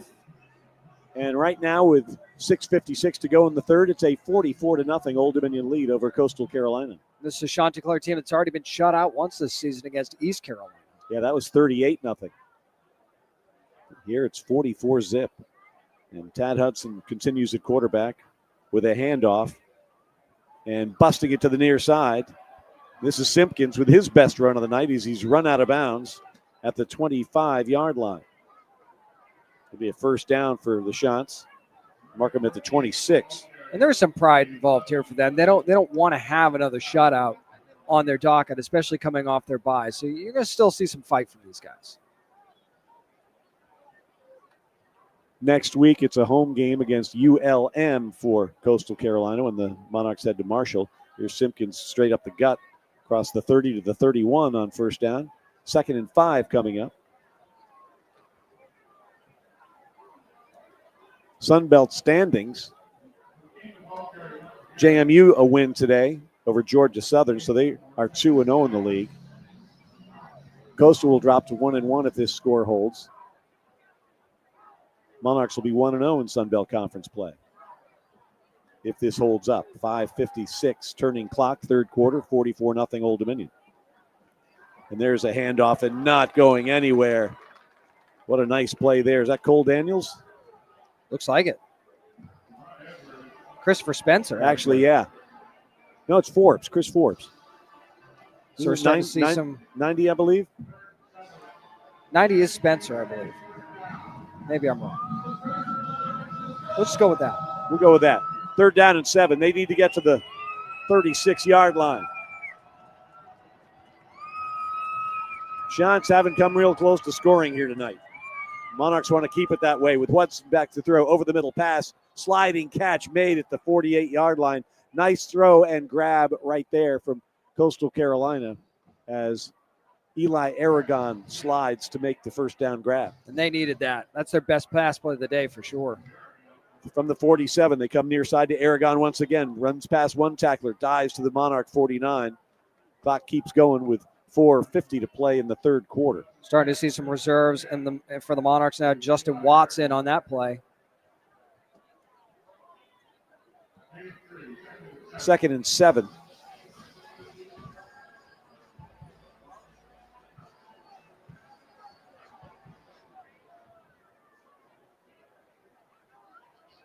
Ball's at midfield. They move left to right. Hudson back to throw. Looking over the middle. Pass is going to be caught at the 47 and slung down by a host of Monarchs. Not much doing there for Javon Edwards. Well, we were wondering how long we'd see some of the starters out there, at least on the defensive side. We're starting to see mostly backups in there now. Lynch comes back in on the defensive line on 3rd down. They need to get to the 43. 4-down territory, I'll bet, for Coastal. They haven't had much luck in this department. 5 for 12 on 3rd down. Hudson looking, now rolling to the far side. Adjusting a pattern. Pass is almost intercepted. And it'll be 4th down. Dangerous throw. Right in the hip pocket of the receiver the entire time there. Cameron Wright, the intended target, but he was bottled up, as James mentioned. And it's 4th down and no punt unit. We will see the starters come in now for this 4th down play for the Monarchs. Trinidad out there. Lynch. Alessandro. There's Spencer.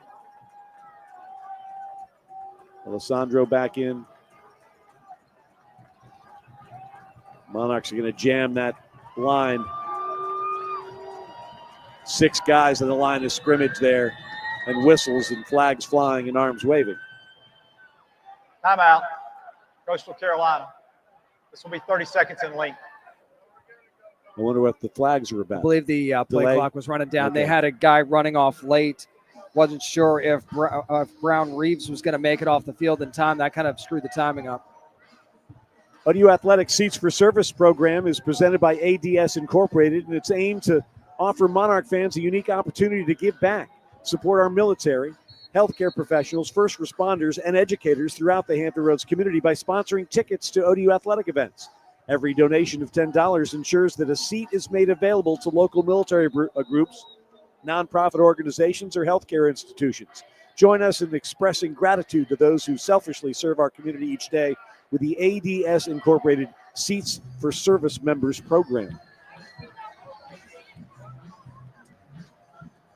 They need to get to the 43 of Old Dominion. The nose of the football is touching the Monarch 47. 4th and 4 for Coastal Carolina's Chanticleers, trailing here in Norfolk 44-0 with 3:34 to play in the third. Monarchs showing blitz. And they bring it. And the pressure. And a wrapping up and a sack. There we go. Pressure burst pipes. And that's a High-Val jacked up sack. Go to highval.com for all your hydraulic needs. Is that Keyshawn Thomas? Looks like it. Grabbed a hold of Hudson's leg, wouldn't let him go. Good job getting around the block. It's funny when you're showing the pressure and you're the guy that's sort of standing out by saying, hey, I'm coming. and you still can't stop it. I know, it's crazy. So that was a 4th down play. So the Monarchs will take over at the Chanticleer 44, and we'll see who's at quarterback. It's Quinn Hennicle. Quinn Hennicle comes on in. The twos are getting some time. Titus Myers, one of the wideouts. And Hennicle takes over this offense with a handoff and yards gained down the near side, getting bumped out of bounds. Hargrove with his first running play. He had an 80-yard touchdown catch. Don't think he doesn't want to add a rushing touchdown to the docket as well, get one of each. 3:05 to play in the third. Monarchs with the football and a 44-0 advantage. Quinn Hennicle getting a turn. 6'2", 190-pound redshirt freshman from Downingtown, Pennsylvania. Hands it off once again. Monarchs get a first down up the gut. Hargrove on the carry. Move the chains. Keep the clock on sprint. And enjoy this first Saturday in October. Monarchs came out fast. Opening kickoff. Coast to coast. Big pass play. Joseph to Trey Brown. Here Hennicle over the middle. Pass is tipped and incomplete. We had some zip on that one. Did throw it into a whole bunch of traffic, though, to TJ Lott. Lott couldn't quite bring it down. Had a shot at it, though. 49-yard pass play on that first drive put the Monarchs in business, and then Joseph hit Naheem Abdul-Rahim Gladding for the first of 3 connections they'd have for scores in the first half. Here's Hennicle. Another jump pass thing. Oh, Hargrove, who went 80 the last time they ran this play, has it go through his arms. Didn't turn the head fast enough on 2nd and 10. But it's a little bit of a different delivery. When you're receiving it from another quarterback, you don't know how much time he and Hennicle have had together, so it's a little bit of a different feel. 3rd down and 10. Need the 24. Ball's at the 34 of Coastal Carolina. Hargrove in motion to the far side. He makes the catch inside the 35 and goes down at the 32-yard line. It'll be 4th and long for Old Dominion. And you send out Callahan, you send out the punting unit. Or do you bring him back? It's going to hurt his average, I know that. 4th and 8 for Old Dominion. It's Brandt with the punt unit. Or no, he's the holder, so that you got Callahan following him out there. So what looked like a punt is now going to turn into a long field goal attempt, a 50-yard field goal attempt from Riley Callahan from the far hash mark. Good low-pressure opportunity, though, for Callahan. Yep, he's got the leg. We've seen it. Can he find the spot between the uprights? The kick is away, and the kick is wide left. Hook that one. 50-yard field goal, no good. And it'll be Coastal Carolina taking over. And the score remains 44-0 Old Dominion. And you never really know when you're going to need one of those somewhere down the line. So you always want to try and bring your kicker out, see what he can do. Everything at this stage of this game has to be for tomorrow. Absolutely. You know, get better, get the 2s and 3s, some game experience. A, to give them game experience, and B, to give them a reward for busting their butts in practice every day. Because you're going to be maybe counting on 1 or 2 of these guys at some point down the line. You never know when that experience is going to come in handy. Correct.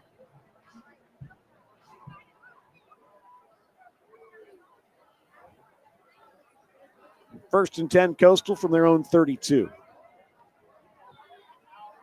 This is a handoff across the 35 to the 36-yard line.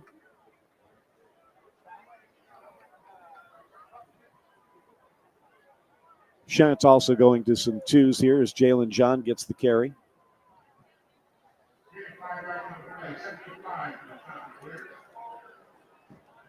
Tad Hudson's night, 16 for 25 for 74 yards and an interception. Brings his tight end into the near side of the formation, and he's straight back to throw. Dumps the ball off to his back. John makes a man miss. 2 men miss, has a first down. So he gets across the 45 near midfield. Starting to see a few more missed tackles here by the Monarchs reserves.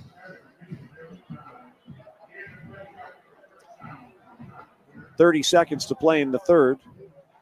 Hudson hands it off to John again. Straight up the middle, has some success. Gets to the Monarch 45-yard line. A gain of about 8 on that first down carry. So trying to hustle it up and get things done before this third quarter runs out. 15 seconds, turning clock. Another handoff to John. And John's not going to find his way, I don't think, to the first down yardage. I think he's a little short. A little short there, so that'll bring up 3rd and 1, and that'll be the play that starts the final quarter. 45 minutes in the books here at Cornblow Field at SB Ballard Stadium in Norfolk. Old Dominion 44, Coastal Carolina nothing. Fourth quarter next on the ODU Sports Network.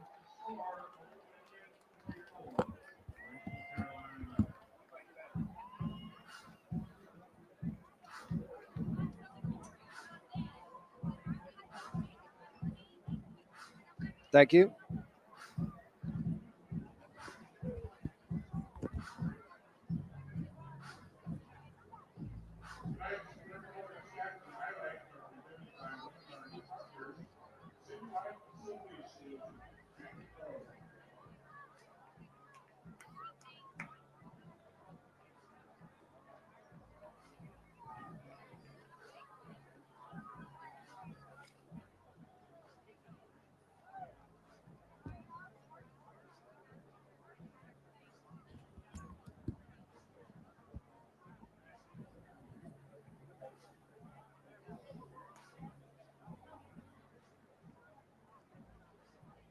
Sometimes you need a little bit of a wardrobe change. See, it's getting a little chillier.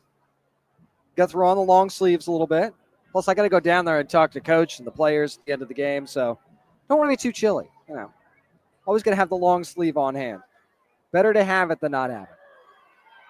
All right, this is kind of a new tradition. As the lights go out to start the fourth quarter, get the hype video going. Plenty of things to be hyped about today, too, as we're sitting here 44-0 heading into the final period.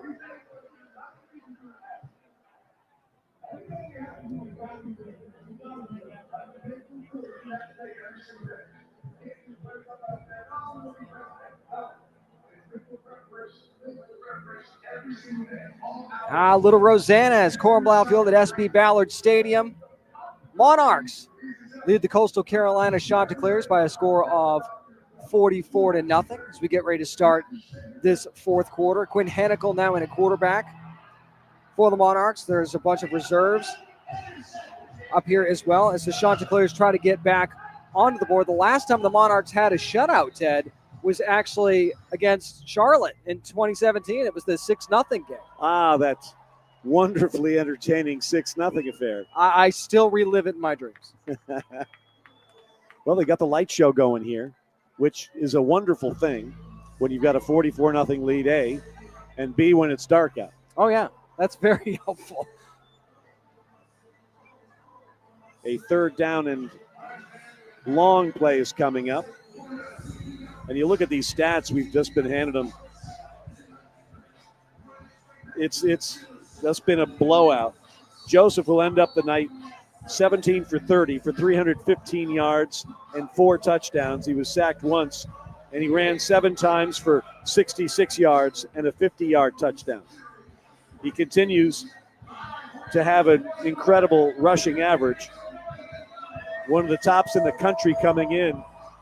His average tonight, 9.4 yards per carry. You're keeping an eye on the total yardage for the Chanticleers as well, on 153 at this point, only 215 total for Liberty last week, so could have it happen again. Third down and 1 for Coastal Carolina. They'll hand the ball off, and John has a first down off right tackle, and he finds his way to the 35-yard line, and the fourth quarter is underway here in Norfolk. Chants have not spent a whole lot of time in Monarch territory in this game so far. I feel like this is the first time they've seen it since the first half. Working with John, getting the bulk of the carries, and he's going to run into half the Monarch student body right there. No gain on the first down carry.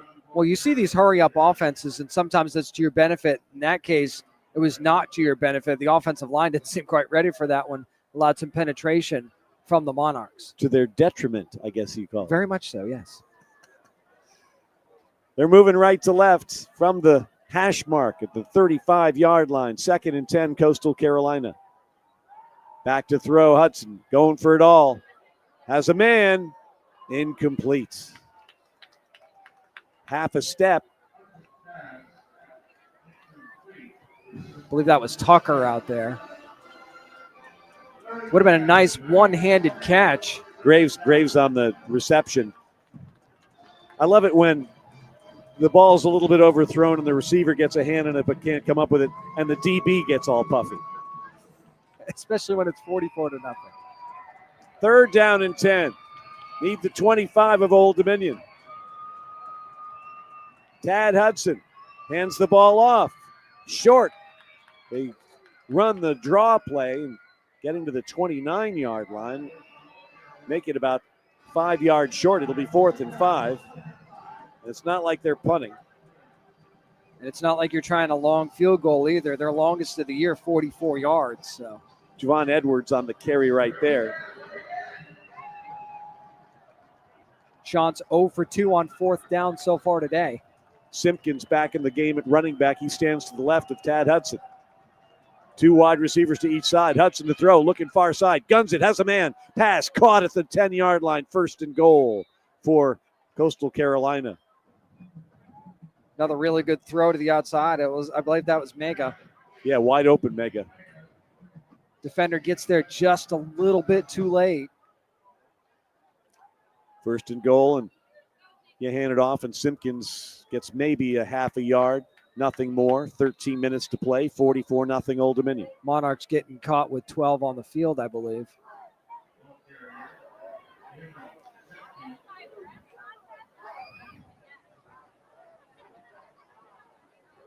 Substitution infraction. Defense, half the distance to the goal. Will replay 1st down. And when you're running subs in and out all over the place at this stage of a 44-0 ball game, you can kind of understand. Still, you don't want to do that. You need to clean that up as well. And Coastal did not sub, which was why they didn't have to stop play to give the Monarchs the opportunity to sub as well. They'll mark it at the 4-yard line. 1st and goal for the Chants from the 4-yard line. Heck of a chance to break this shutout. Hudson will keep it himself, roll to the far side, throws on the run. Pass is going to be caught, but out of bounds. Very out of bounds. Yep. Couldn't see who that was there on the coverage, but just kind of pushing the receiver out of bounds before he could get his feet down. Yeah, Mega, the intended target, made the grab, but he couldn't get the feet down. Wasn't close. 2nd and goal.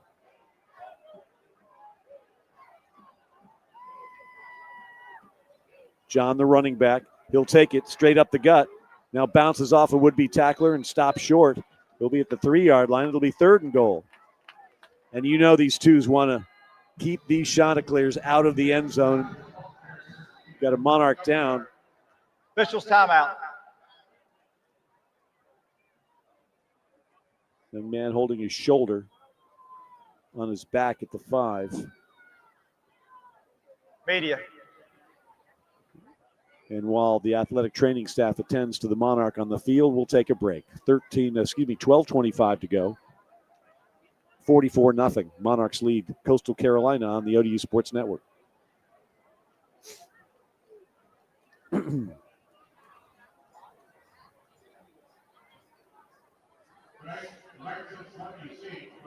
Sitting up now, it's hard to see. It's impossible to see who it is, though.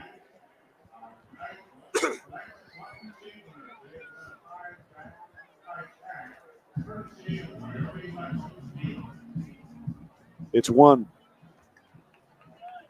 Thomas. He's had a good game, too. Had one of the sacks earlier.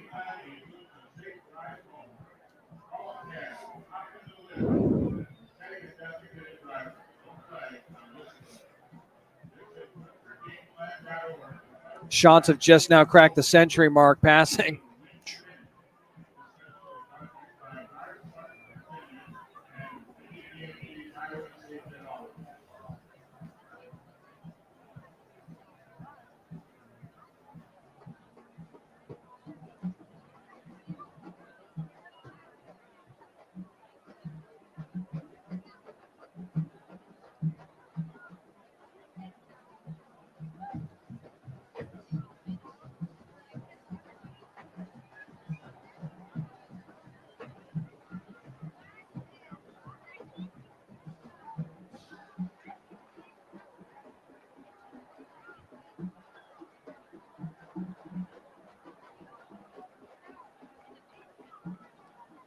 12:35 to play, 44-0 Old Dominion. The Monarch on the field was Keyshawn Thomas, who's had a nice game here tonight. He looks like he's going to be okay, James. Yeah, he was holding his shoulder a little bit there, so hopefully it's nothing serious. And it'll be 3rd and goal for Coastal Carolina when we get back to action here. Again, Monarchs are off to Huntington to take on the Marshall Thundering Herd next Saturday afternoon at 3:30. We'll be on the air with the Toyota pregame show at 2:30.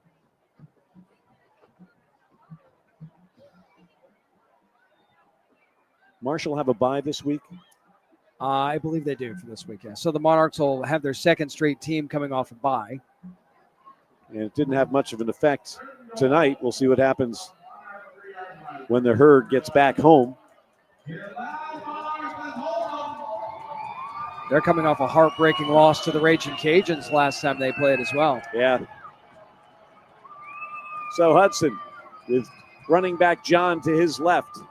3rd down and goal. He's going to throw. Looking, guns the ball, pass, caught, touchdown, Coastal Carolina. He finally got it to Cameron Wright for the score. Right place, right time. And that was very similar to a play we've seen the Monarchs run all night long. Just a slant in the middle of the field, but good job by Wright to be able to hang on after he got popped. And again, the leverage play where he had great position right there. And his frame, he's 6'4", 213. And our first chance to see Kian Afukte, I should say. And his extra point is good with 12:20 to go. It's a 44-7 ball game, and we'll take a break. Back to Cornblau Field at SB Ballard Stadium in Norfolk in a moment on the ODU Sports Network. You almost got through the whole night without him to say that name.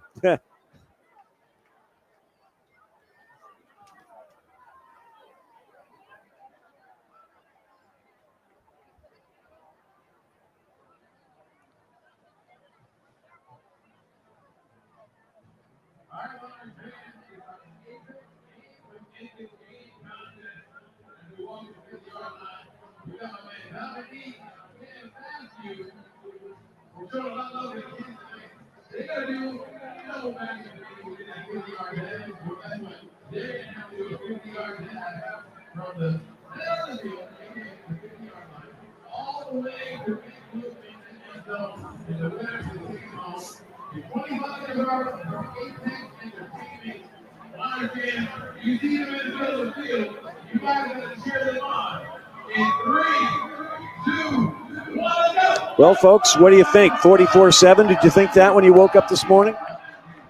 No. I mean, 44 maybe. Yeah. But 7, I don't know.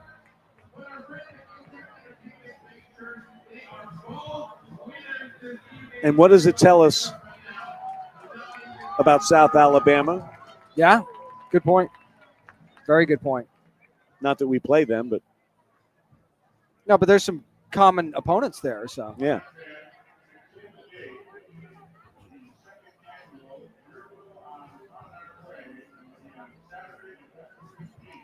Monarch football presented in part by Delta Dental. Virginia's best-in-class dental insurance now delivers top-quality vision insurance as well. Introducing Delta Vision from Delta Dental. Finally, a vision plan with teeth. 12:20 to play. 44-7. Monarchs lead Coastal Carolina. We're playing Name That Tune with James Witham. Oh, that one I have no idea. Sausalito Summer Nights. Okay. The band, I'm not sure. Perhaps Richie Somerville in our game day studios can figure that one out. Richie is digging deep into the archives for these now, which I love. Deep cuts, baby. Deep we had cuts. Rosanna from Toto a couple minutes ago, though. I did know that one. I should know Sausalito Summer Nights. Don't. Well, you get half credit on that. All right, here we go. Philippe Lafarge avec le kick-off.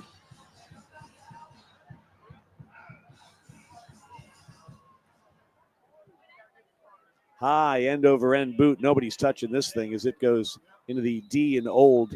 And the Monarchs will begin their next drive with Quinn Hennikel at the controls at their 25-yard line. When you think about Quinn Hennikel, you think about the big run that he had against Virginia Tech. You think about that incredible performance last year at the end of the year for Arkansas State. That was something on the road. Yep. He's got a lot of the same attributes as Colton Joseph in terms of the ability to beat people with the speed.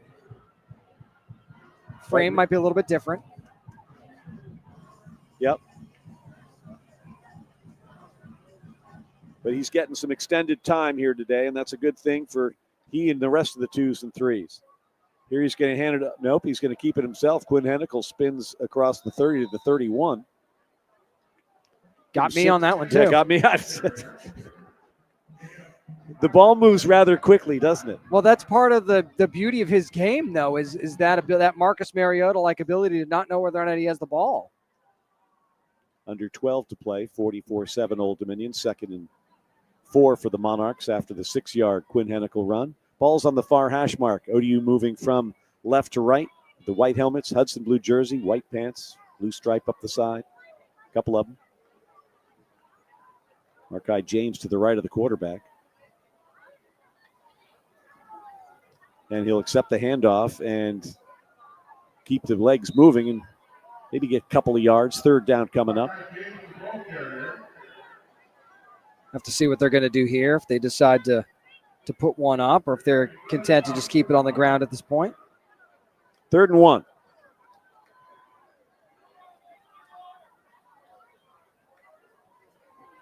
Juggled the snap a bit, hands it off to Markai, who's got a first down and much more up the middle across the 45 out to the 48-yard line. Definitely his longest run of the day. It looked like he was going to be stopped. He ends up popping right out of there to get the ball to almost midfield. Wouldn't be surprised if the Monarchs go almost exclusively to the run here. 3 wide receivers to the near side. Watch, they're going to pass it right now. I know it. 1 to the far. Move James to the left of Quinn Hennikel, the quarterback. He's got the snap and keeps it himself, and Hennikel bounces it out to the far side and gets into Chanticleer territory at the 47-yard line. How difficult do you think it has to be for a offense that likes to snap the ball quickly to work this play clock down as far as they do? Because that's got to be almost excruciating when you're used to snapping it with 20-plus seconds left. Yep. 2nd down and 5 for the Monarchs, leading 44-7. 10 minutes to play here in Norfolk. Monarchs looking to get that record to 4-1 and extend the winning streak to 4 and go 3-0 here at home. Handoff. Hennikel, first down, much more inside the 35, the 33. And the offensive line is filled with 2s, but getting the job done. Martin Woodsma, the snapper. Elijah Hoskin in there. Celebrated a birthday this week. Celebrating on the field here with some extra playing time and a big team win.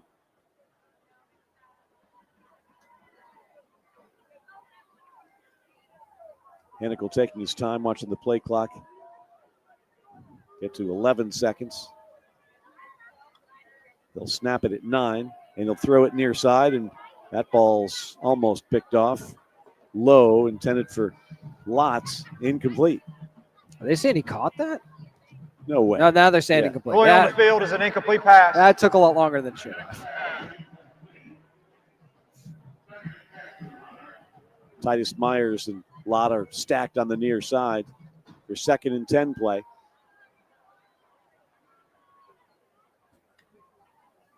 You can hear the clapping and play action pass, and Hennikel rolls to the near side, getting chased down, and he fumbles the football, and it's on the ground. A strip sack for the Chanticleers, and let's see who recovers it. Coastal Carolina. Fumble recovered by Coastal Carolina. Monarchs' first turnover of the day is not going to sit well with anybody as the Shots get the ball back. Darrell Howing, check that. It was Munyang who came up with it for Coastal at their own 34-yard line. And that's why you do these things. This is a learning opportunity for everybody out there on the field. That's something you can go back and watch on tape and find out what you could correct there for Hennikel, because, I mean, he definitely holds on to that ball for far too long, and it kind of allowed Ibrahim Dawara to come over there and strip it out. And give him credit for busting his butt to make a play. That's right. Meanwhile, making a play with a high-val jacked-up sack. Coming across the line to get Tad Hudson.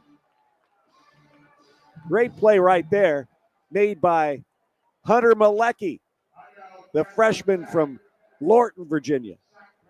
First sack of his career. It's got to feel really good to be able to get in there and get your first sack in front of the home crowd. Lost half an acre on that play. Hudson got up a little slow after that as well. And they're in the Wildcat now, which they brought in the backup. And he's going to get sacked behind the line of scrimmage. Back-to-back high-val jacked-up sacks. Go to highval.com for all your hydraulic needs. Definitely going down the depth chart now for Coastal Carolina. Amit Foster makes the sack for Old Dominion. That's Samari Collier in at quarterback. Third down and literally about 2.5 acres. 29 to go. Samari is going to be tackled. That's a nice crisp tackle made there. Another series, Hunter Malecki. Nice tackle there, and it's fourth down and about 26.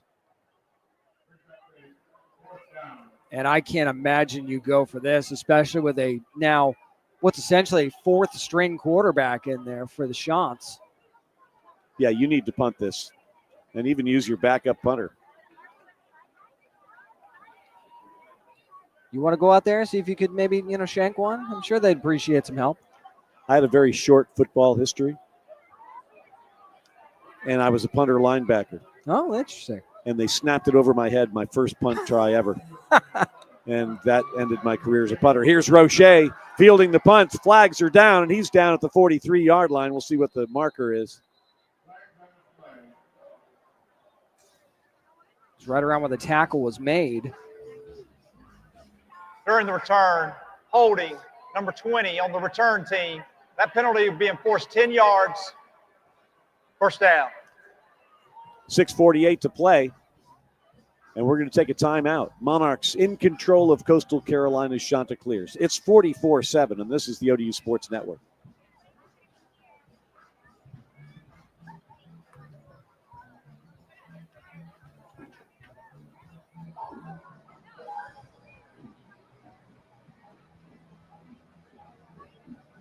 Well done, Richard. Diesel There you go. was the band.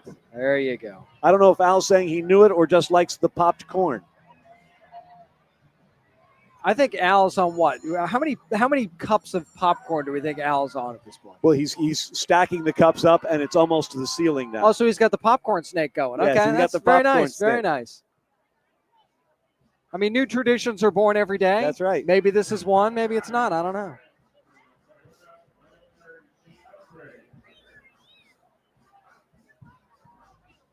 Diesel. I should have remembered. Diesel, Sausalito Summer Nights.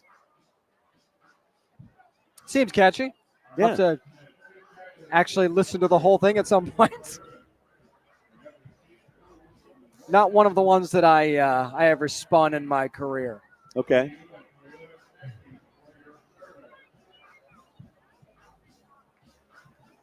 Deep cuts. Dusty wax. I mean, if they're doing it out there, we might as well do it here too, True. right? Here's Poison from the band. A little something different for them. How about that? BBD.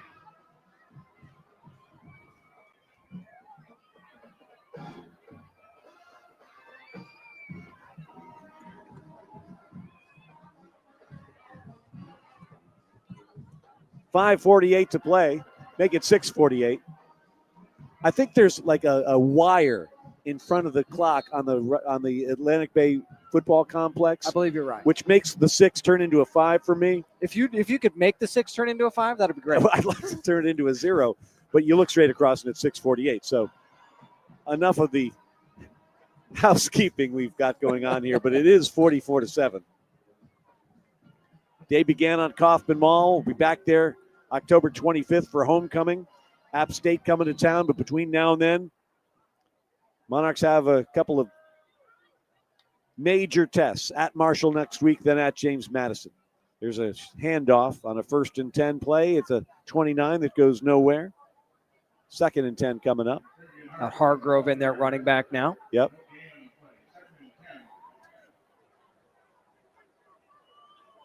Hanicle continues at quarterback.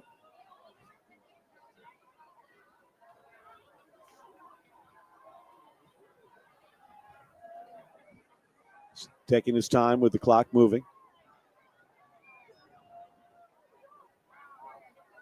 It's always interesting when it slows down like this. You realize how fast they do actually play. Hanicle fakes the toss, keeps it himself around the right side to the 40-yard line near the first down. It'll probably be 3rd down and a half a yard. They can give it to him. They're going to give it to him. Move the chains. There we go. Under 6 minutes to play. Why not?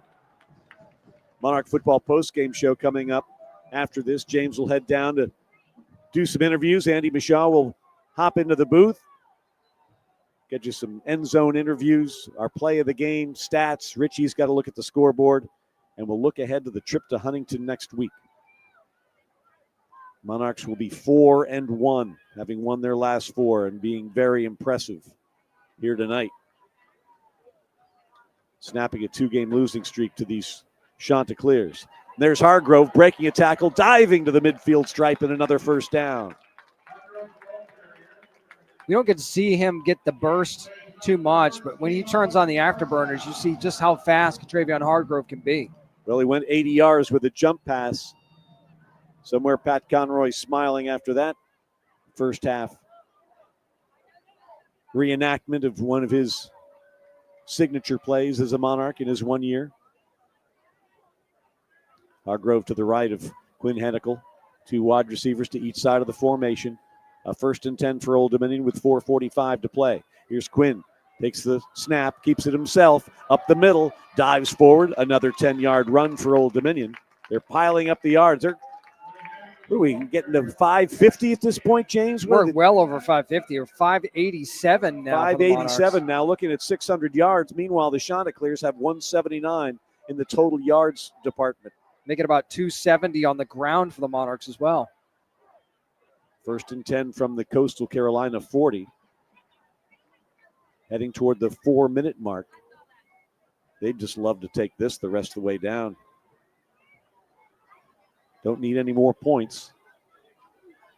Don't tell Hargrove that as he goes up the middle. 30, 25, 20. Travion Hargrove inside the 15 to the 13-yard line. Another first down. And again, these offensive linemen just opening up holes, making the Chants look very susceptible to the run. Well, now you're getting up towards the 300 yardage territory as far as on the ground is concerned. An offensive lineman, they'll love nothing more than to see that. And that's got to get them over 600 yards total offense, doesn't Absolutely. it? First down from the 11. 616 total yards. Just a yard shy of 300 on the ground. Wow. Hanicle again hands it off to Hargrove, and he's going to get buried this time. Nice play there from Dante Loman, the linebacker. 3 minutes to play here in Norfolk. Old Dominion 44, Coastal Carolina 7. Chants will drop to 1-1 in the league, 2-3 overall. Old Dominion to 4-1, 1-0 in Sun Belt Conference play.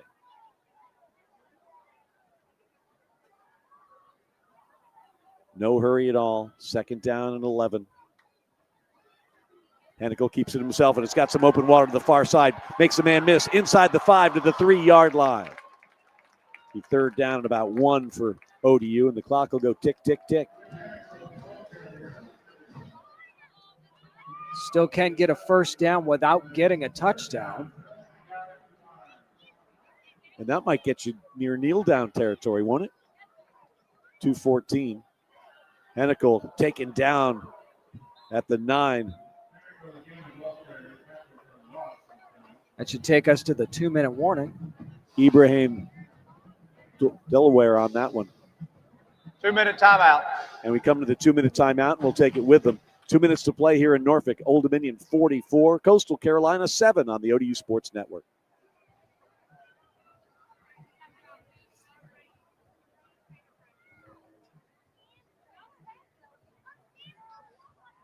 ODU football fans, get ready to go Ricky Run Coaches Show at Green and Hilton Market in May.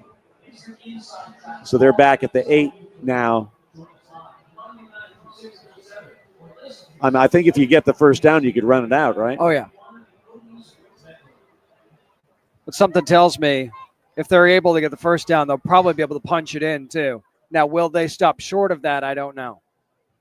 If I got the first down, I'd take a knee. Yeah, you could purposely stop short of a touchdown just to run out the clock. That's what I'm saying. So I'm wondering if that's something they'll do, just to be able to run out the rest of it. But there's not a lot of room between. That's what I'm saying. That's what I'm saying. 1.5 yard line is. One of these guys that doesn't get a lot of playing time gets open water, they're probably going to swim through it. True. I'm pretty sure I'd do that. Oh, yeah. Oh, yeah. Like that snap that went over your head. If you could have gone back there, picked it up, and taken it to the house, you would have. I got freaked out about snaps after that. It's like, you got to be kidding me. What goes through your mind when you see that thing sail over your head? Well, first of all, I will never do this again in my life. I'm not having fun. I'm going to soccer immediately. Much longer career on the pitch, though. Exactly. So there you go. Exactly. Intramurals, though, I was a really good Wes Welker-esque possession guy. There you go. There you go. More catches than Andy.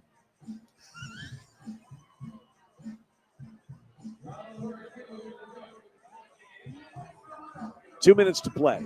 Old Dominion 44, Coastal Carolina 7. Ted Alexander, James Witham.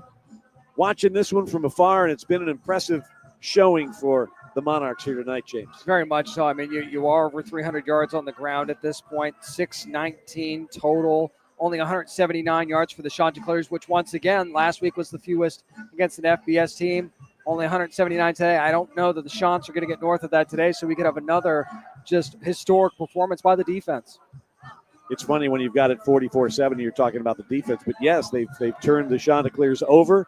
They've stuffed the running game, and they've kept Tad Hudson very quiet. He's 19 for 30 for 108 yards with a touchdown and an interception. But now the Monarchs have a fourth down. Is that Riley Callahan? Yeah, they're bringing out the field goal unit. Field goal unit. He'll try for his fourth field goal of the day. It'll be a 26-yarder from the near hash, heading, kicking it toward the Atlantic Bay Football Complex.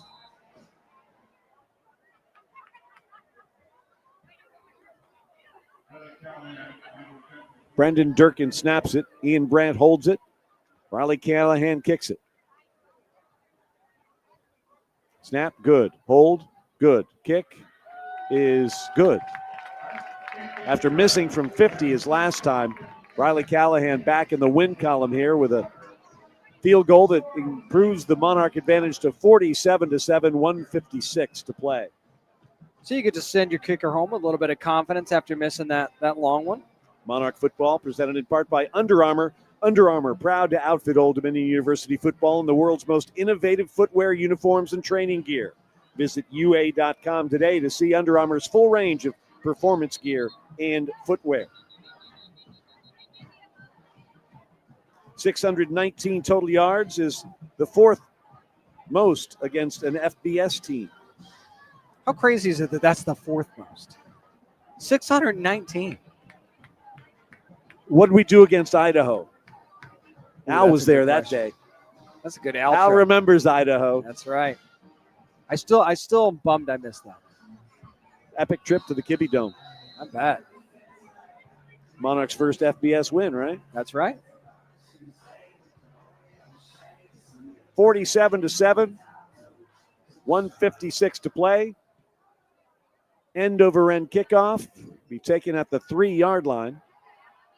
10, 15, slung down. And again, there's extra effort from the special teams group. Is that Hargrove? It's a heck of an open field tackle. Yeah. For the guy that usually carries it, doesn't stop it. That is Hargrove. My goodness. Look at that. You get yourself an 80-yard touchdown and you get a tackle on special teams. That's not Forrest, isn't it? No, it's No, that was Hargrove. Yeah. I'm just as surprised as you are. Don't worry. Again, they'll go with Samari Collier, the 6'2 redshirt senior from DeSoto, Texas, at quarterback, this Coastal Carolina. And he hands the ball off, following blockers for a short gain on first down. Easy now. Starting to get a little chippy. Gain of 2 on the first down carry, 2nd and 8 with 90 seconds to play. Eric Bohannon's dusting off the history books here today. Largest gap between number of yards between the Monarchs and an opponent is probably going to break here today, or be broken here today. It's 619 to 179 right now. Previous mark was against Hampton a few years ago. There's a first down carry across the 25 to the 26. Clock will stop with 1:01 to play while they set the chains.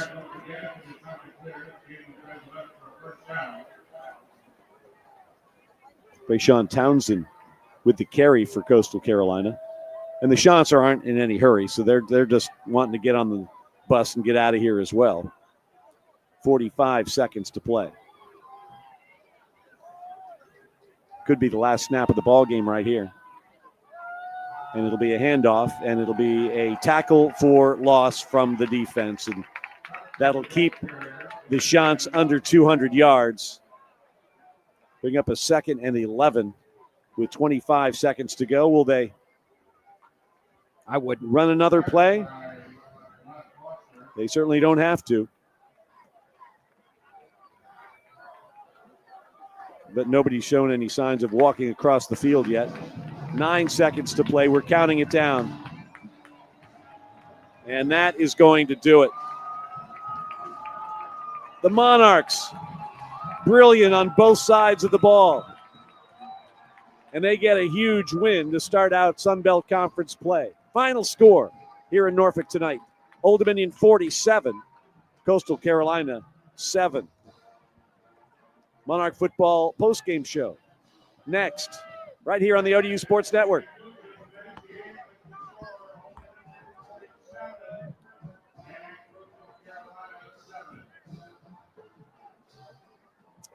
James, say goodnight to the folks.